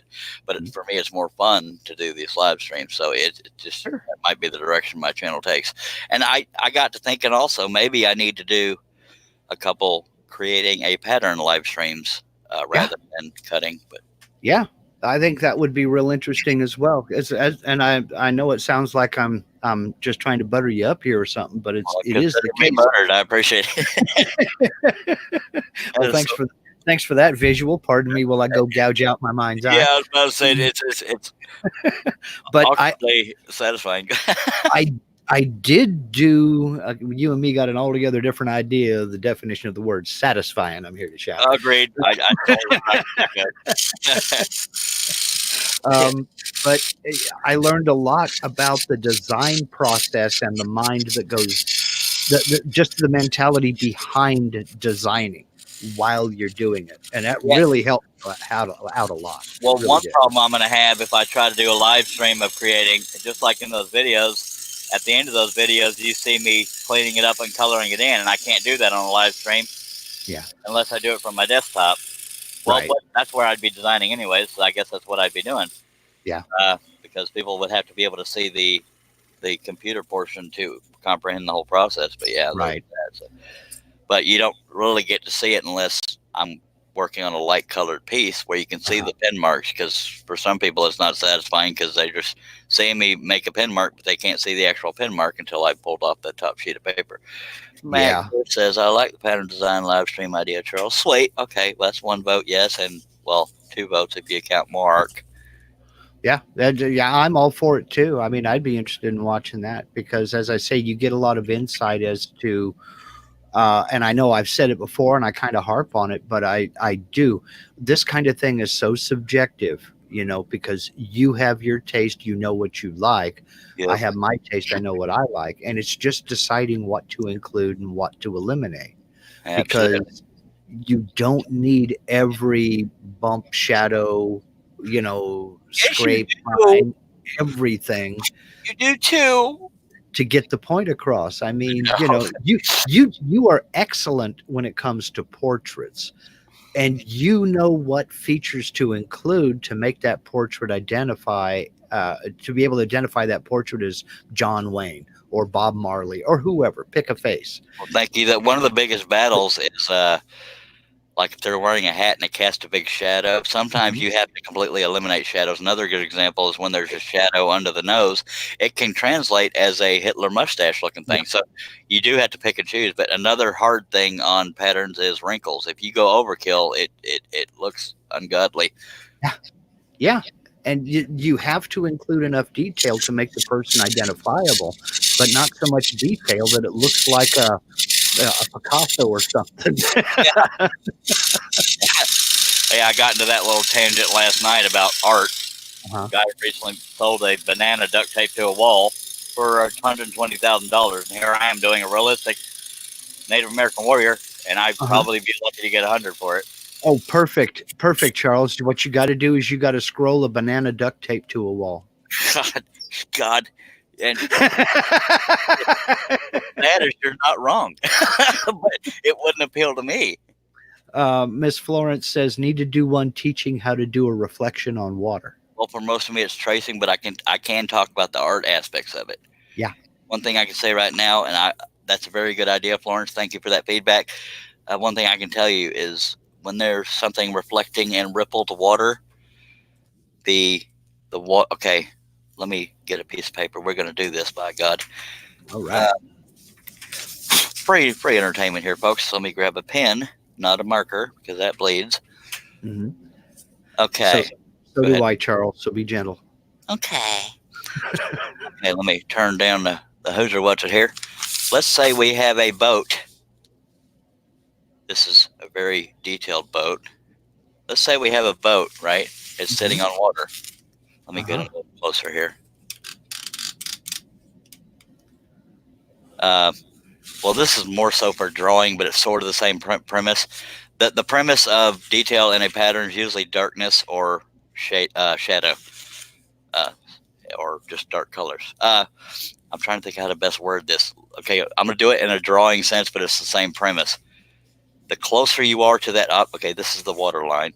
Let's make the water line here. The closer you are to the object that is casting reflection, that is where the darkest will be. Let's say we're drawing this. The shadow is going to be the darkest there, and my pen's running out. Really great. You can have your darkest shadow right there by the object because it's closest to it, and as you go away, you would fade that out. This is generic, but that's the kind of I don't know if you can see the fade out, Yes. but that's the artistic aspect of it.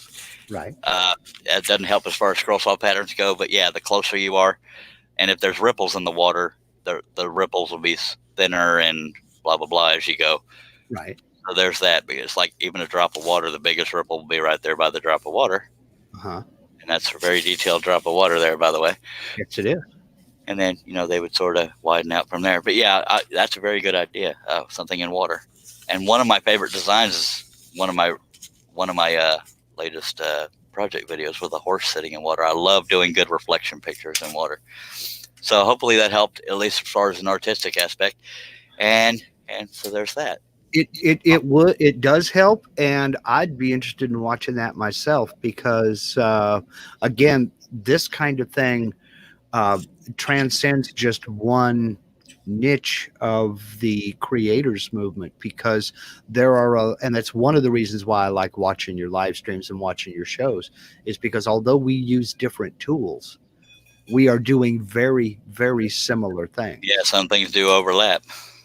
And it overlaps big time, because you're talking about the design process and how to draw the pattern for your craft. Yeah. Now what Florence was saying, when I create a scroll saw pattern, I am tracing, so it's hard to really teach. That there again, it would be about you hearing my thought process and things. And that's the most important, because that's something, at least in my genre, when we're talking about working with the CNC router, the hardest part is getting an idea out of your head and into that computer.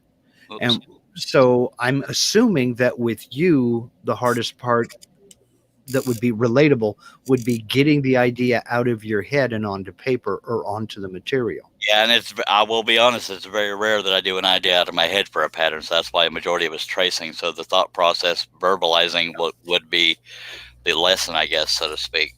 And with CNC router work, the vast majority of it is taking an image that you found online and tracing that.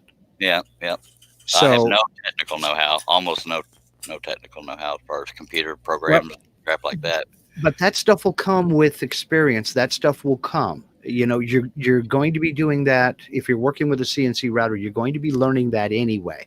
But it's when you find a picture, like let's just assume the portrait that you have right there as an example. Mm-hmm. It's taking that portrait and deciding what to include in the tracing and what to eliminate in the tracing. And you having seen those those videos, or a couple of them, you'll see why.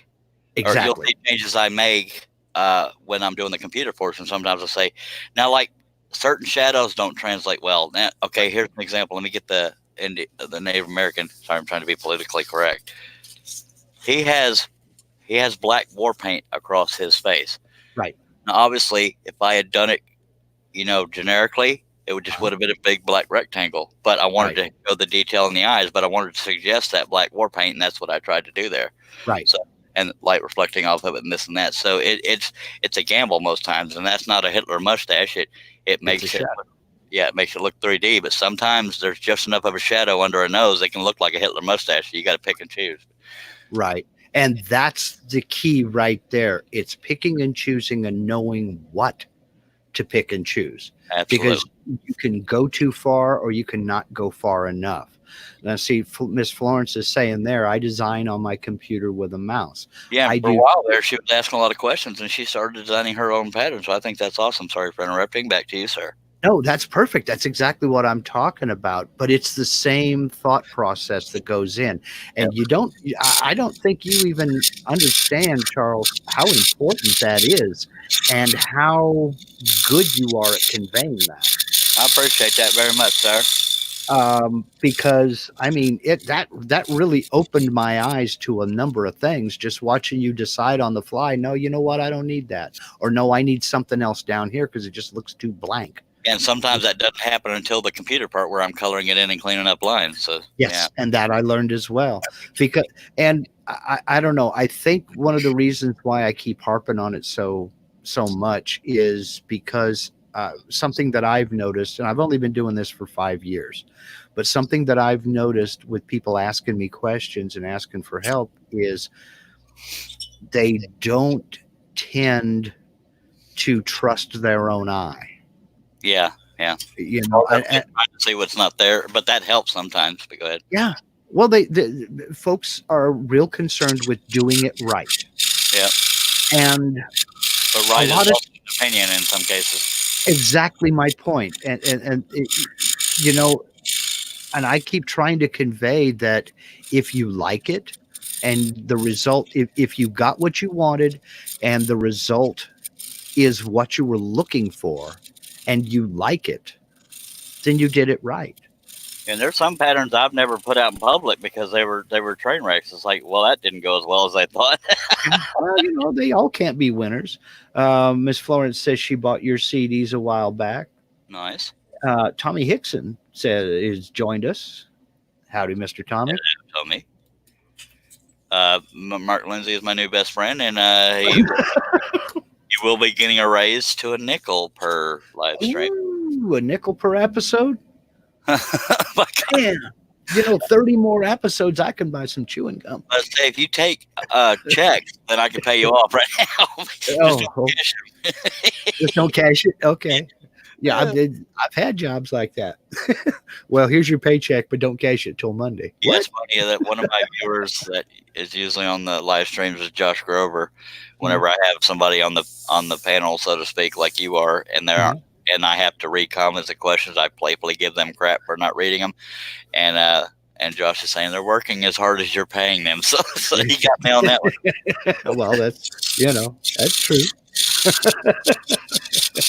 But I need to make note of that. If I want somebody to help my ego in a positive way, I need to get Mark Lindsay on these.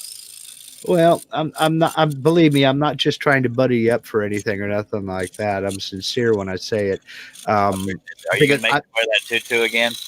I'm sorry. Are you going to make me wear a tutu again? No. While you're buttering me up? Okay, good. Not this time. Not Sorry this time. Visual, folks. Go ahead, Mark. No. I thought we had graduated to the Batman cape. Oh, God.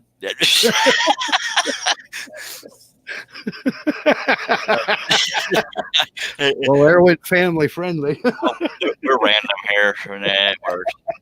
Family friendly doesn't always happen. Yeah, well. Go ahead. Well, there's 8-year-old kid out there going, but I like Batman. Anyway. Whatever works for you, kid. Just don't ask mom and dad about it. That's right. Yeah, I am family friendly if the kids don't ask questions. That's it. What's wrong with him? He's funny. Just deal with it. That's it. You don't need to know. Right. Or my favorite one. Go ask your mother. Yeah, exactly. And I hated it. My parents would play ping pong I call it parental ping pong. They go ask your mother, go ask your father. He said that's key. Well, tell him whatever. Mm-hmm. It's fine with me if it's fine with him, and that's when I get excited because one half is already in. Well, Mama said it's okay, and then Dad said, "Well, no, man, I should have stuck with Mama." I got away with that once. I went and asked Mom, "Can I go with I don't even remember who it was. Can I go with what's his name to the store?" Well, it's fine with me. Go ask your father. And so I went and asked Dad. Dad, can I go to the store with such and such? Well, it's fine with me. Go ask your mother. So I figured I got 2 it's fine with me. That's good enough. And I split. Where's Jimmy? I came home about an hour later and they're like, "Where did you go?" I said, "I told you." They said, "No, we said go ask." Yeah, you both said it was fine. So I went. Yeah. Now, behind the scenes, they were probably saying he wasn't wrong. We did both say that. But they'll never say that to the kid. They're never wrong. No, I'm right. To me, a good parent says when they're wrong, but okay. Yeah, well, they they were like, well, okay. I didn't get in trouble or anything like that. It's just like, well, next time, wait till we say, okay, yes, you can go. Yeah, and I didn't mean to imply that your parents weren't good parents. I was just got a tangent like I do. I didn't take it like that. I just I didn't get in trouble, but I didn't get away with it again. And one thing, and I'm being honest here, one bad thing I did as a kid is I used to take money from my mom's purse for arcade games. Guilty. Mm-hmm. Yeah. But I took a $20 bill on more than one occasion. She never noticed. I took a dime off their dresser once and they noticed. Maybe it was a special dime. I don't know. But it's like, well, I was a bad kid. Well, no, I won't admit to that. Yes, I was. All kids are bad. Yeah. I mean, every parent will say, "Oh no, not my little Jimmy. My little Jimmy's an angel." Yeah, yeah. You should hear your little Jimmy when you ain't around. Exactly. At All school, at kids, high school, they're learning all them dirty words and you stuff we bet. don't even know. Half the time, kids need to teach us about stuff. That's right. All kids push the limit, and when they find that line, they skirt it, and that's about it. I did. My wife says I'm that way about buttons. You like to push buttons. Uh-huh. Well, it's Yeah. fun. Well, it's fun until it hurts. Randy Busheen is saying artistic ability? Question mark. I'm lucky if I can draw water from the well. That's why I buy all my patterns. Well, Yeah, Randy Busheen was my last big order. I believe he spent $92 and some change on now patches. this is don't ask, don't tell, Charles. Maybe somebody in the room didn't want to know that. I wasn't supposed to know that. Well, I think I said it before. And yeah, you're right. Maybe I could have. Oh, you mean maybe his wife wouldn't want him to know he spent that much money, or I'm being overly public about how much money he spent? I'm teasing. I know. Good morning, ladies and gents. Says Anthony Campbell. Appreciate you being back, Anthony. Yeah. Yeah, I don't know. I lost my train. I'm with you there, Randy. I can't draw anything, but I can draw flies. Yeah, that's about it.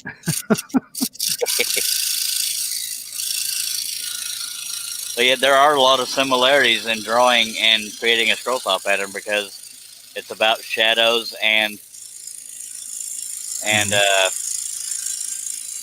I can't think of the other word because that would be too shadows and light.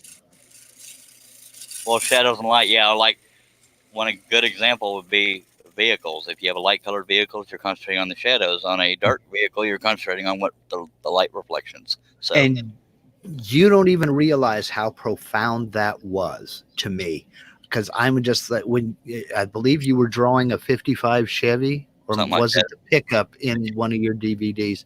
Yeah. And I just sat there for a minute and went, "Oh, are you kidding me?" Wow. Because I was approaching it all as if, imagine a blank page in a color book. And so you've got the outline of the vehicle, let's say, the outline of the tires, and here's the windows and this, that, and the other, just totally not focusing on shadows, on reveal lines, on the curves or anything like that. Yeah. And that's just not the way to go about it unless that's absolutely what you're out to do, draw a coloring book. Well, that, and for those that want the simpler design, you can get away with just a black circle for the tires and stuff like that. But there again, my brain doesn't do. Yeah. And it needs to for something is loose in somewhere. See, Randy says shop bound to start scrolling. But all right. As long as you got me in your ear, no, that could be dangerous. I'm kidding. Anthony Campbell says would rather be headed to the shed versus sitting at this desk. Well, all right. I don't know how to take that, Anthony, but I know you weren't trying to be mean. I think he's getting a root canal than me here watching this. I'm kidding. Go ahead. I think he's at work, just kind of lamenting his situation, But then again, you do have the opportunity to multitask. It's not like you're running a punch press or something. I don't multitask very well. Yeah, really. I'm going to check something right quick because YouTube already held my video for review. They love to do that on these live streams. I'm going to see. Yeah, they're good at that. Especially if you have something controversial in a title or in a description or something like that, or even remotely kind of something to make their ears perk up. You know what I mean? But they definitely do it with the live streams. I had 11 viewers when I first noticed that. Now I have 49, and I'm not getting credit for it on YouTube. That's just for the sake of conversation. Mac Pierce says Charles as an earworm. Yikes! Ew. Wow, that horse reflection video was my last project video. It's got 1,129 views. Nice. Sweet. All right. I'll take it. All right. Okay. So.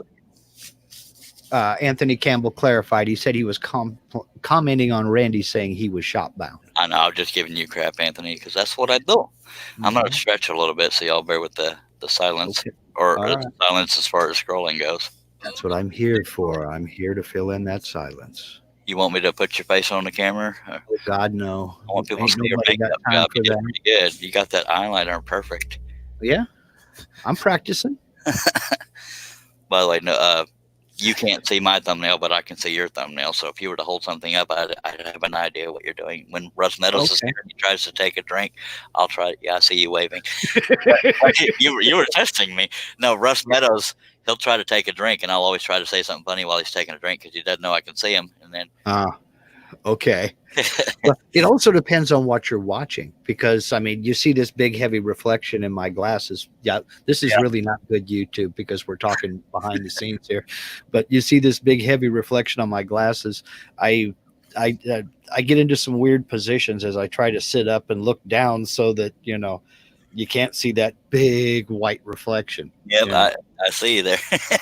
You're on camera now, by the way, in case you wanted to pick your nose or something. I just wanted to throw that out there. There you go. Let's see, how does that work? That works out. Well, that kind of works okay, but now I look like I'm Like you have a neck crick in Yeah. your neck. I'm just here for the fun. Where's my neck? My name's Mark. By the way, this is Mark Lindsay CNC, I believe is his YouTube channel. If I'm wrong, correct me, sir.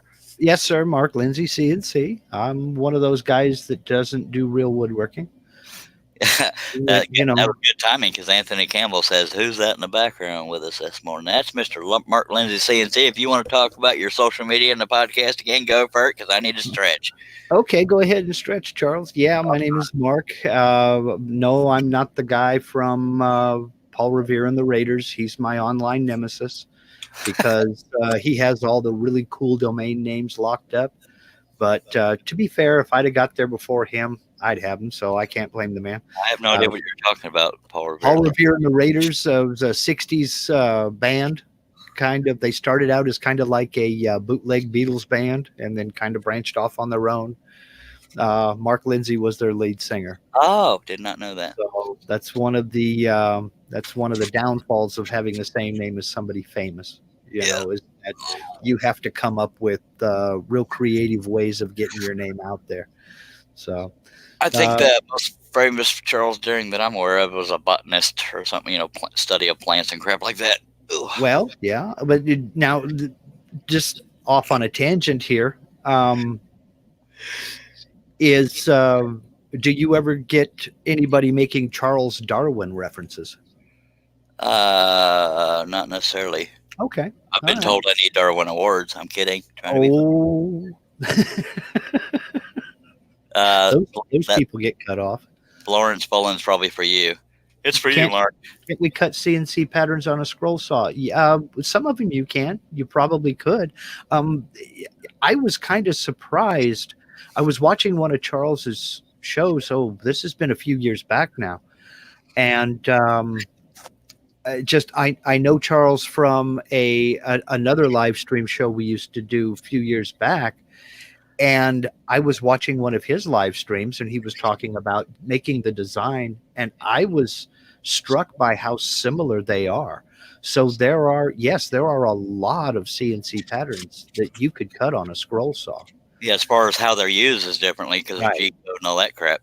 And in fact, some of them would be pretty easy to adapt because of the file format, especially if you design on a computer. Yep. The CAD files, computer-aided design files, are saved as either a DWG file extension or a DXF file extension. Yeah. And you can take those and print them out. See, that's all above my brain capacity. You can print them out. I mean, I have taken DXF files down to the local Kinko's when they were Kinko's. Now it's the FedEx store. Something like that, yeah. Take them down on a thumb drive and they'll print them out on 2 by 3 foot poster paper. It's not very often I show my face on these live videos, by the way. And we all thank you for it. Okay. How y'all doing? Well, I mean, look at me, dude. You got me. You see, it's just now turned 8 o'clock in the morning here on the West Coast, and I've been with you for an hour and a half. Yeah, it's like, hello, neighbor. I look younger when I cover up the gray hair. I ain't shaved or nothing. Right there. Randy Bosheen says, it's okay. Wife was looking at the pattern as I added them to the cart. Now, when I sell a completed project, 25% of sale goes into a fund to buy more patterns. By golly, There you go. I'm running a special. If you buy one, I'll let you buy 20,000 more. I'm kidding. There I you don't have go. 20,000 patterns That's right. yet. Easy financing, 100% down, zero comfortable monthly Yeah, the payment. less you have to hide from your wife, the better. It makes I'm marriage serious. go much smoother. That's right. That's right. I'm getting My so greatest Sorry. my greatest fear is when I die, she's going to sell all those tools What off she for thinks what I she paid thinks for. I paid for. Yep. I almost said that yesterday. It's like, man, So, she ain't gonna get near the value. but I figure I'm dead. What do I care? Yeah. It's just the premise. God, don't sell it for that cheap. Yeah. Anthony Campbell, gotta love the old bedhead hairdo. That's me. I Yeah. mean, this is one of those days. We've been getting nothing but rain out here on the West Coast, but I'm in Southern Oregon. That's what we do. We get rain. No, bad hair days is what got me wearing caps. So it's been nothing but raining and nasty and everything. I can't get outside to do much and nothing. And it's just one of those days. I woke up late and just said, "Meh," So, and then Charles says, "Here's a link. Come on." I'm like, okay, well, he's going to focus on the Yeah. project and I won't be on camera. Sure. Why not? Whoopsies. And here I am. Hi, did y'all miss me? Next time I'll make sure your hair and makeup are done. Okay, let me get reset. Yeah. Well, bring a lunch because that'll be a long wait. There you. All right. Good Lordy, I'm getting tired. Yeah. When I get tired, it usually happens all of a sudden. It crashes hard, but I'm going to go as long as I can. Mm-hmm. But rest assured, folks, there will be evening or nighttime, at least according to U.S. time.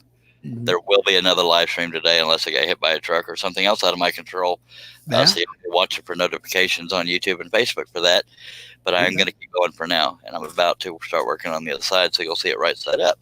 All Right right. now, I'm fighting to stay awake, but I've been worse and still been able to go, so we're good. All right. All right. Well, I'll hang out as long as you want me, and you just Don't go tell me as that, long 'cause I'll take advantage of it. well, and until the Department of Planning and Finance comes walking in and says, "We gotta go do this," I'm good. Florence, it is 29 5/8 by 19, Okay. and it's a 1/4 inch maple ply. Okay. I like maple ply because I like these subtle, pretty grains in there. Well, let me get.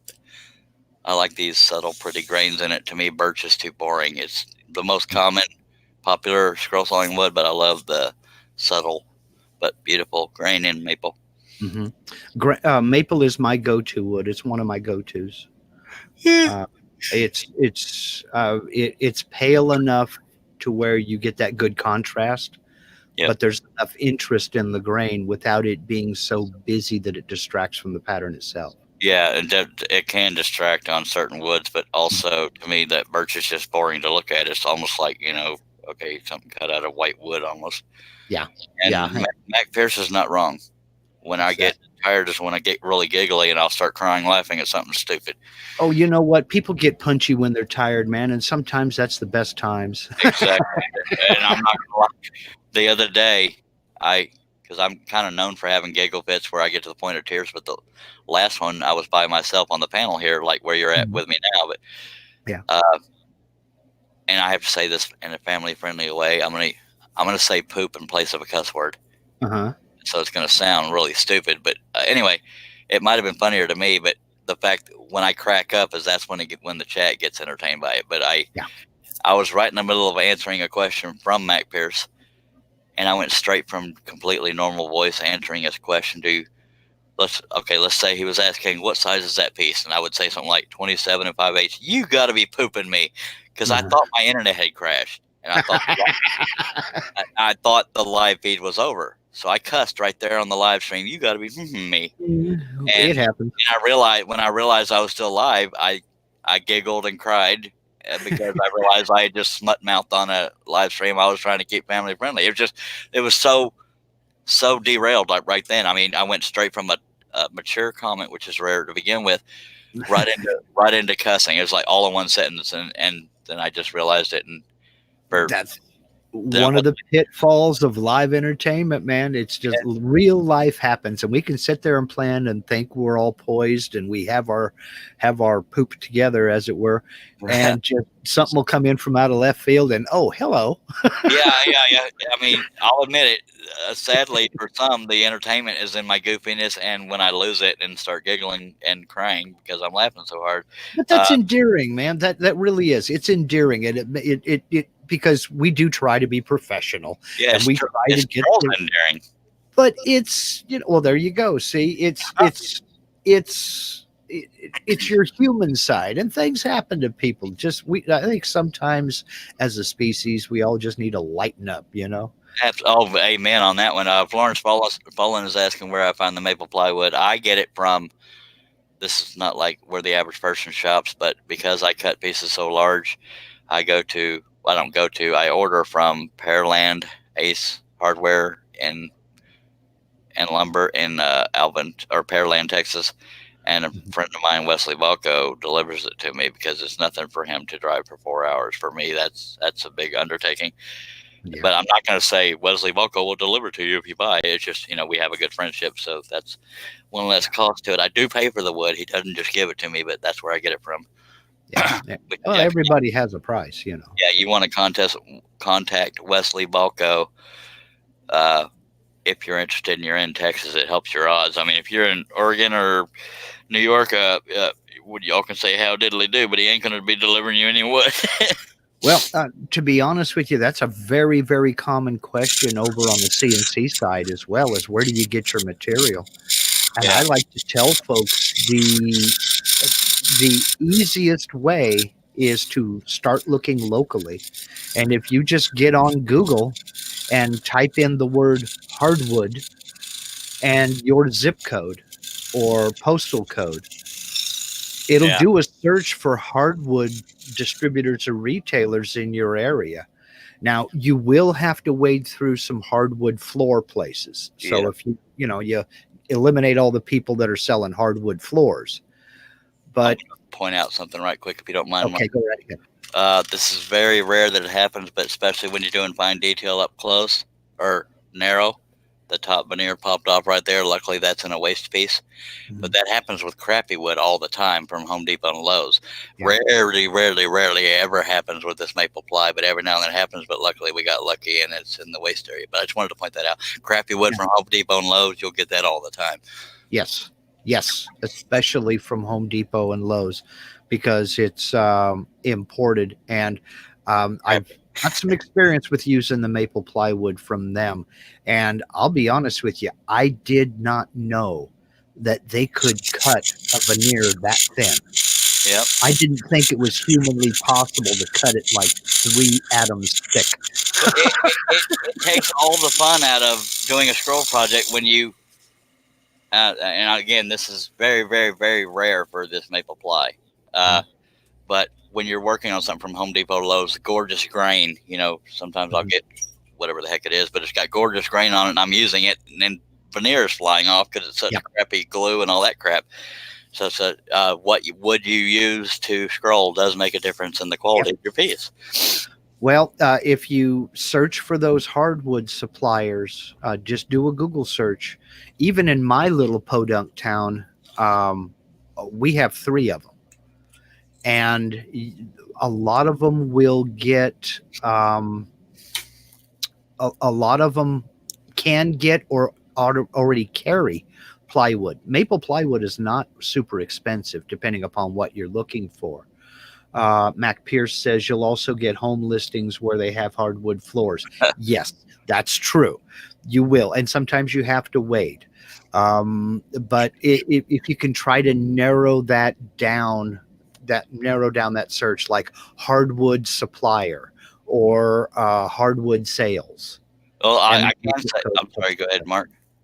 And that'll help you out. And if nothing else, if worst comes to worst, drop into a friendly local cabinet shop and ask them if they wouldn't mind putting some maple plywood on their next order for you. Yeah. Now that being said, I required large sheets, so that's why it's a little harder for me to find stuff. But there's at least 2 websites a lot of scrollers go to for pre-cut sheet Right. goods. SloansWoodcraft.com, I believe, or just Google it. Sloan's Yeah. Woodcraft. They sell wood. Oakooch hardwoods. That's OCOOCH hardwoods.com, and also get with Steve Good on scrollsawworkshop.blogspot.com. He gets his from Heritage something or other. I don't have it right in front of me, but yeah, there are places that a lot of scrollers go to. But if you're looking for sheet goods, it's a little harder to. Right. And I should have probably mentioned that I'm talking about full size sheets. We're talking 8 foot by 4 foot. Yes, sir. Some lumber yards and some hardwood suppliers will cut them down for you. Some of them won't. So Yeah. The ones I check get from Wesley Balco, they come in 4 foot by 8 foot sheets. I asked him to cut them down to 2 foot by 4 foot sheets. Yeah. Now it's I don't remember how many sheets it comes out to. I think it comes out to 40 sheets, 2 foot by 4 feet. So that's four pieces. I can't do the math because my brain is not awake. But I spent right around $500 at a time to get a stack of wood, and I might as well show that. I haven't used many except for a couple on these live streams. That stack of wood right there is my latest batch. Yeah. And hopefully will last me a while. And that's all the project. People ask what I do with my projects. That's all the live stream stuff I've been doing. Oh man, holy cow! Yeah, it's all I don't do anything with it unless it sells. But Time to get it mounted and framed to get it up on the website there, Charles. at the risk of sounding like a whiner, that's usually a money issue. Oh, but yeah, well, I do need to get better at getting things on my website. My website right now is aimed for patterns, but I do need to get finished pieces on there. But yes, sir. And I know a fellow who can help you with that. yeah, he's saying, yeah, get those on your website. Get those on your website. But there, It's the same fellow that does my website too. We're talking more fun to scroll than sand and paint and glue and all that. So they just stack up. And I hear that a lot from folks as well. That oh man, I hate finishing. To me, finishing is half of the fun. I'm not really a fan of finishing, if I'm being honest. Maybe I'm just not that good at it. Well, the finish is what makes or breaks the project. Well, yeah, I mean, I clear coat these things, but sure, I can do that, but I can't stain. Well, no, and for instance, that piece that you're working on right now, just me talking here, I would just mount that with a black velvet background and frame it. I used to use felt on the back, but I used to have my stuff in a store. The guy said he thought the felt made it look kind of cheap, so I started. Oh, really? Yeah, and it also attracts dust and splinters and stuff from the back of the piece. But and I'm not belittling what you say. I mean, it is a contrast if you want to use black felt, but he just said he thought it made it look cheap. You can use black paint or gloss black. I'm a fan. There you go. Black. But, there you go. See, now that's my inexperience because, like I said, I'm not a scroller. Yeah, and I go through more material when I'm backing stuff. That's why I don't back it unless it's going to sell. Yeah, because that's true. My panic disorder doesn't get me out of the house very often to, just put stuff in a bunch of stores. Plus, I'm too shy to go out there and sell myself like that. Now, that's the great thing about the anonymity of a website. You ain't selling, it's selling itself. Well, I love you to death, but a lot of people say your work should sell itself. It doesn't and that's not an insult to the average consumer out there. But number one, art is not a necessity. True. And I'm not good at marketing. So there's that. That's something that you're talking to a guy who retired from the real estate industry. Yeah. So I made those exact same arguments to my uncle who got me into real estate. I can't sell nothing. I'm not a marketer. He's like, the house sells itself. You just answer questions. Well, by you just have to get out there and get it in front of people. And I'm like, okay, all right. Part is where I suck because my anxiety, and it sounds like I have other things that are just excuses and cop outs, but that's the dead honest truth. I can't go publicly try to get you and I stuff. We can talk behind the scenes about that, but a lot of it can be set up to be done automatically. You just change dates and times, and you're not really technically involved in it. Yeah, but we can talk behind the scenes on that. Now, just another technical question here: is that solid core plywood or is that MDF core? Or it's got 5 plies in it. Okay. Yeah, I don't like MDF core personally. Well, it has its place, but for those who don't know, MDF also is toxic to your lungs. Yeah. A lot of people don't know that, but they'll use it as templates. Yeah. It's some of the glues and chemicals in the process, the bonding process, that can be toxic. No wood dust is good for you, but No, MDF, I hate it. I think it's a tool of the devil. It's nasty stuff. It really is. So, okay, I got to do a little more stretching, so we'll just talk among ourselves in the um, chat here. but another option, especially if you need larger pieces, Miss Florence, is do hit up a local cabinet shop and ask them for a quote. Let's say you want to just order 6 pieces that are 2 foot by 3 foot, and get a quote from them. I mean, that's easy money for them, and the smaller shops would be more likely to do that. But I mean, coming up through the cabinet shops and furniture shops back when I was gainfully employed, um, we would take jobs like that all the time. Somebody wanted they just wanted 8 pieces, 2 foot by 3 foot of quarter-inch thick maple plywood. They'd happily cut it, you know. And I would love to have cabinet shops near me. I'd be living in their dumpsters. uh, And I'm not ashamed to say that. well, I get a lot of scrap material that way too, but a lot more cabinet shops are using their scrap for various things. Exactly, because drawer fronts and stuff like that, it's like you can't find good size stuff anymore. Well, it's not only that, but a lot of them have figured out that there are turners out there who want that stuff, so they sell their scrap on websites. More money. Yep. Yep. I mean, I know several luthiers who buy expensive woods, cocobolo and rosewoods and things like that, and their scrap, they don't just burn it or throw it away. What are luthiers? Guitar makers, violin makers, things like that. They buy these expensive music quality hardwoods that are real outrageous price, but then they end up with a bunch of scrap that they just don't have anything to do with it. So they put it up on eBay and sell it that way. That's I good mean, to know. I know a fella back in Virginia. He builds and restores guitars, and his wife sells all of his scrap wood on eBay. That's her part-time gig. That's awesome.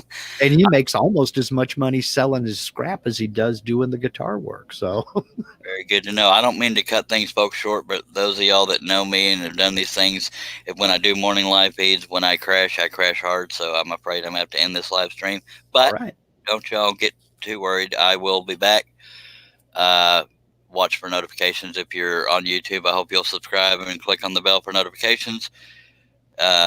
And there again, I'm sorry that I'm ending so abruptly. Usually I'll hint at it, but when during the day when I get tired, it's all of a sudden and it comes pretty fast and hard. So there, I appreciate everybody that's been here and for participating. But as always, I encourage people to ask questions and throw comments out there if they're family friendly. We'll read them. And huge thank you to Mr. Mark Lindsay. Mark Minzy, that's me. Mark Lindsay for being here, and y'all check him out. Him and Eloy Escojedo on Trampled Underfoot podcast, as well as Mark Lindsay CNC. But I will be back. I promise you, it'll either be midday, evening, or nighttime. I don't know what time I'll wake up, but when I do, by God, I will schedule a live stream. So y'all be on the lookout for that, and we will work on this here Native American felt. By the way, if you want this pattern, go to woodenvisions.com/ I'm prepared. woodenvisions.com/shop/warrior, and you can get this pattern. And again, I know y'all understand, but I still want to apologize for ending it so, because this is not a 5-hour live stream like they usually are. And but I appreciate y'all being here, and I will be back. So y'all keep your eyes out for notifications, but above everything, y'all need